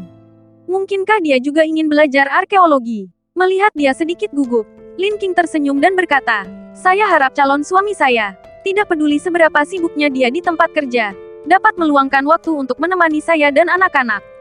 Saya bisa melakukan ini." Lu Xun menghela napas lega, mengambil sepotong daging panggang dan memasukkannya ke dalam mulutnya. Lalu bertanya, "Nona Lin, pernahkah Anda memikirkan seperti apa rupa calon pasangan Anda dan seperti apa kepribadiannya?"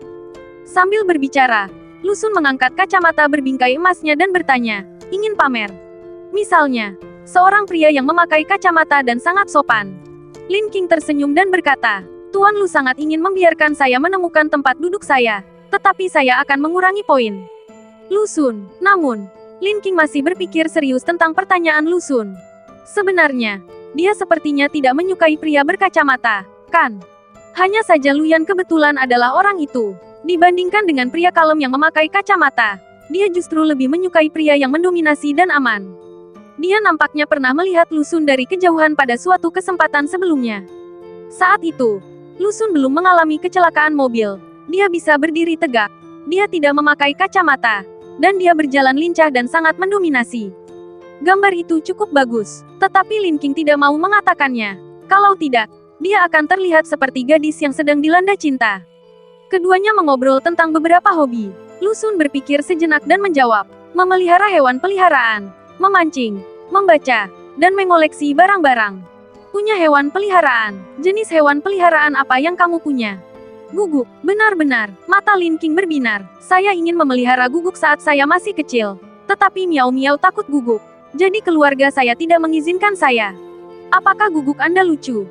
Lu Xun teringat pada Jenderal Mastiff Tibet berwarna coklat, yang beratnya lebih dari 100 kg, dan menjawab, "Lucu."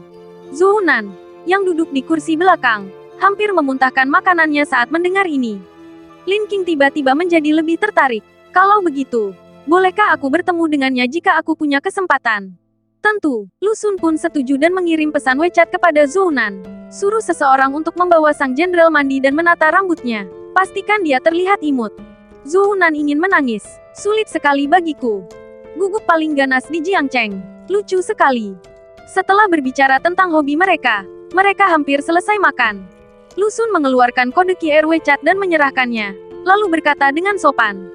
Nona Lin, karena kita sedang mengobrol dengan sangat menyenangkan. Bisakah Anda menambahkan saya dalam kontak? Lin Qing berpikir. Bukankah kita sudah saling menambahkan di WeChat sejak lama? Dia menatap kode QR dengan bingung lalu tertawa terbahak-bahak.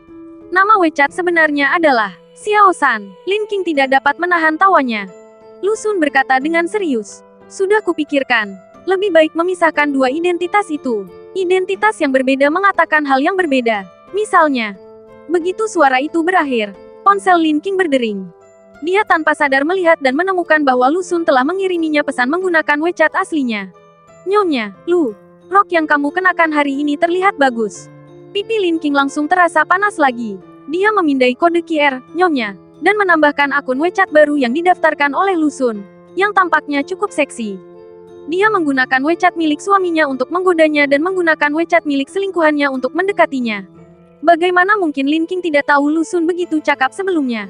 Setelah menambahkan WeChat, Lin Qing mengikutinya dan membalas WeChat Lu Xun. Ini adalah pertemuan pertama kita, dan jika kamu melakukan ini, kamu akan mengungkap sifat curangmu. Poin akan dikurangi. Lu Xun, perasaanku terhadap Nyonya Lu jelas bagi semua orang. Sekalipun dia selingkuh, dia hanya dengan Nona Lin. Pipi Lin Qing menjadi semakin panas. Dengan wajah memerah, dia tidak dapat menahan diri untuk bertanya, apa yang harus kita lakukan sekarang? Kita sudah makan. Lu Xun berpikir sejenak dan berkata, kalau begitu, Nona Lin, bagaimana kalau kita buat janji lain kali? Lin Qing tertegun sejenak, lalu bereaksi dan mengangguk dengan sopan. Baiklah, lain kali kita buat janji. Setelah meninggalkan restoran, Lin Qing mengira Lu Xun akan mengantarnya pergi, tetapi Lu Xun hanya memanggil mobil untuk mengantarnya ke sana. Lin Qing berpikir dalam hati, Lu Xun benar-benar bertingkah seperti sedang kencan buta. Namun tak lama kemudian, ia pun mengirimkan pesan di WeChat dengan menggunakan identitas sang suami. Saya ingin mengantarmu pulang, tapi terjadi sesuatu pada guguk itu. Saya harus menjemputnya. Jika Anda menungguku, Anda akan dapat melihat guguk kita malam ini. Lin Qing menjawab, oke, dengan sedikit antisipasi di hatinya. Dia selalu ingin memiliki seekor guguk yang berbulu halus dan menggemaskan. Aku tidak menyangka bahwa dengan menikahi Lu Xun, keinginan ini benar-benar akan menjadi kenyataan. Mobil berhenti di gerbang permukiman. Lin Qing merasa agak kenyang. Jadi dia berjalan-jalan di sekitar lingkungan, berpikir untuk pergi ke pintu belakang untuk membantu pencernaan. Saya tidak menyangka akan menyesal setelah berjalan di lereng pendek. Jalannya agak sepi dan gelap sepanjang jalan. Dia tidak tahu apakah itu karena dia terlalu gugup, tetapi dia selalu merasa ada sosok licik di belakangnya. Lin Qing berbalik dan melihat sosok manusia, dan jumlahnya lebih dari satu. Ya tiga, hati Lin Qing bergetar saat dia menimbang situasi dengan tenang. Dia telah berjalan 2/3 jalan. Ada seorang penjaga keamanan di pintu belakang komunitas tersebut sehingga ia bisa meminta bantuan. Jika dia berbalik sekarang, dia akan membuat ketiga pria itu marah dan akan sulit baginya untuk mencapai persimpangan. Jadi dia terus berjalan. Dia berpura-pura tenang dan memanggil Lu Xun. Begitu telepon tersambung, dia sengaja berkata dengan suara keras, "Ah, suamiku. Kamu mau jemput aku? Nggak usah. Aku tinggal beberapa langkah lagi dari pintu belakang. Apa, kamu sudah berangkat?" Orang-orang di belakang Lin Qing saling berpandangan dan diam-diam berseru dalam hati bahwa ada sesuatu yang salah. Salah satu pria itu berutang pada seorang rentenir, dan keponakan Lu Minghua, Wu Haotian berjanji kepadanya bahwa selama dia menculik pria itu, rentenir itu akan dihapuskan. Dia pun mengambil keputusan dan berkata kepada kedua saudaranya, "Cepat, bawa dia ke mobil sekarang. Kalau tidak, tidak akan ada kesempatan lagi." Mereka bertiga bergegas maju. Lin Qing mengambil tasnya dan membantingnya ke wajah pria yang bergegas mendekat sambil berteriak. "Apa yang kamu lakukan? Apa yang kau lakukan? Seseorang ingin membunuhmu. Jadi mereka menyewa kami bersaudara untuk menculikmu." Pria terkemuka itu menyentuh wajahnya yang terkena tas, meludah, bergegas maju dan menarik rambut Lin Qing. "Dasar jalang, kau sengaja berbohong pada kami. Di mana suamimu?" "Ini dia, biarkan aku pergi." Saat itu malam musim dingin yang gelap, dan angin dingin menggigit bertiup lewat. Tetapi ketiga pelayan itu menemukan bahwa suara pria di belakang mereka bahkan lebih dingin daripada angin. Penjahat utama sangat takut hingga dia melepaskan rambut Lin King. Lin King dengan cepat berlari ke belakang Lu Xun. Beberapa antek berbalik dan menatap pria di belakang mereka dan tidak bisa menahan tawa. Orang cacat, itu saja. Beberapa antek tidak dapat menahan tawa ketika mereka melihat Lu Xun duduk di kursi roda. Lu Xun sama sekali tidak peduli dengan ejekan ketiga semut itu. Semua perhatiannya tertuju pada wajah pucat Lin King. Dia memegang tangan kecilnya yang dingin dan bertanya dengan suara lembut. Apakah kamu takut? Jantung Lin King berdetak kencang. Hanya sesaat, dia benar-benar merasa semuanya sudah berakhir. Aku belum sadar kembali. Lu Xun mengusap tangannya dengan sedih. Jangan takut. Aku di sini. Tidak akan terjadi apa-apa. Sambil berbicara, dia menghangatkan tangan Lin King dan bertanya seperti seorang patriark. Katakan pada suamimu. Di mana mereka menyentuhmu? Sentuh apa saja yang kau mau. Potong apa saja yang kau mau. Sudut mulut Lu Xun sedikit terangkat, dan matanya tampak suram di balik kacamatanya yang lembut. Hati Lin King sedikit bergetar. Teringat perkataan Lu Yan, bahwa Lu Xun memiliki sifat posesif yang kuat dan tidak suka orang lain menyentuh barang-barangnya. Maka tanpa sadar dia menggelengkan kepalanya. Hanya mencabut rambutku. Lu Xun melengkungkan bibirnya dan menatap ketiga antek itu. Bagus sekali. Kalian bisa bersiap memakai wig. Mendengar ini, Lin King merasa bahwa kata-kata Lu Xun agak arogan. Dia tanpa sadar menatap ketiga pria yang tinggi dan kuat itu, tetapi dia masih ragu. Pria terkemuka itu mendengus dan tersenyum, menarik sudut kanan mulutnya ke atas. Hanya kamu, orang yang tidak berguna, ingin memberi kami bertiga pelajaran. Dua antek lainnya juga mulai tertawa. Lu Xun melirik pria terkemuka itu dengan acuh tak acuh. Dengan kekuatanmu, kamu tidak layak bagiku untuk melakukannya sendiri. Pria terkemuka itu menjadi marah ketika mendengar ini, menyingsingkan lengan bajunya, dan mengambil beberapa langkah ke arah Lu Xun. Aku belum pernah melihat orang sekeras kepala kamu. Jangan terlalu dekat. Lu Xun meliriknya dengan acuh tak acuh. Aktor utama itu gembira ketika mendengar ini. Apakah kamu takut? Yang terpenting adalah kamu terlalu jelek di mataku. Ekspresi Lu Xun tulus dan dia tidak tampak berbohong. Lin King begitu cemas hingga jantungnya seperti mau melompat keluar. Dia tanpa sadar menyentuh bahu Lu Xun, memberi isyarat padanya untuk tidak memprovokasi pihak lain lagi. Namun Lu Xun menepuk punggung tangannya dengan tenang. Jangan khawatir, selama aku masih hidup, aku tidak akan membiarkan siapapun mengganggumu. Pria terkemuka itu menggelengkan kepalanya, seolah-olah dia mendengar sebuah lelucon. Dasar orang tak berguna, kau masih saja sombong. Dia menunjuk wajahnya dan berkata, apakah kamu melihatnya? Wanitamu telah menghancurkannya. Awalnya, kamu bisa saja mengakui kesalahanmu dan memanggilku kakek, lalu membiarkanku menghancurkan wajahmu dan membawa pergi wanitamu, dan itu akan menjadi akhir. Tapi sekarang, aku katakan kepadamu, masalah ini belum berakhir. Lu Xun mengangkat matanya dan melirik Lin King. Apakah kamu menghancurkannya? Lin King mengangguk. Lu Xun mengerutkan kening dan berkata dengan nada mencela, mengapa kamu memukulnya dengan begitu ringan? Pukullah dengan lebih keras lain kali. Jika terjadi kesalahan, suamimu akan bertanggung jawab atasmu. Lin King tidak tahu apakah harus tertawa atau menangis. Dia merasa tersentuh sekaligus cemas. Situasi macam apa ini? Tidak ada yang mendukung kami dari depan atau belakang. Apakah tidak apa-apa jika bersikap sombong? Seperti dugaannya, kata-kata itu benar-benar membuat sang pemeran utama marah. Lalu dia mengangkat tangannya dan bergegas mendekat. Akan kuledakkan kepalamu itu. Lu Xun terlihat duduk di kursi roda sambil bersiul dengan tenang. Segera setelah itu, sesosok monster besar muncul dari kegelapan dan menerkam ke arah mereka seperti sedang terbang. Mulut tajam itu terbuka dan dengan tepat menggigit pergelangan tangan yang hendak memukul Lu Xun.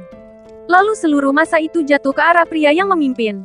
Dan dengan suara keras, ia menjepit pria itu ke tanah. Sementara mulutnya masih menggigit pergelangan tangan pria itu dengan erat. Pria itu masih tidak dapat bereaksi hingga bagian belakang kepalanya membentur tanah. Pria itu berteriak ketakutan saat ia merasakan sakit yang tajam di pergelangan tangannya.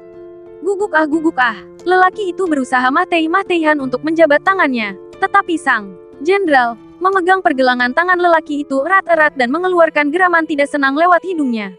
Lelaki itu berteriak kesakitan. Cepat, tolong aku, tulang tanganku hampir patah. Lin King sedikit takut. Lu Xun meliriknya ke samping dan memperingatkan dengan suara rendah. Jenderal, tetaplah manis. Aku seekor Tibetan Mastiff seberat 180 pon, dan kamu ingin aku tetap imut. Bisakah kamu menunjukkan kelucuanmu? Jenderal itu jarang kehilangan konsentrasi. mulutnya mengendur, dan orang itu mampu melepaskan diri. Pada saat ini, ketiga antek itu mundur dengan kaki gemetar. Jenderal, itu membentak mereka dengan ganas. Berpikir tentang teguran dari tuan ketiga, dia dengan ragu-ragu menggonggong beberapa kali dengan suara rendah. Guk, guk, guk.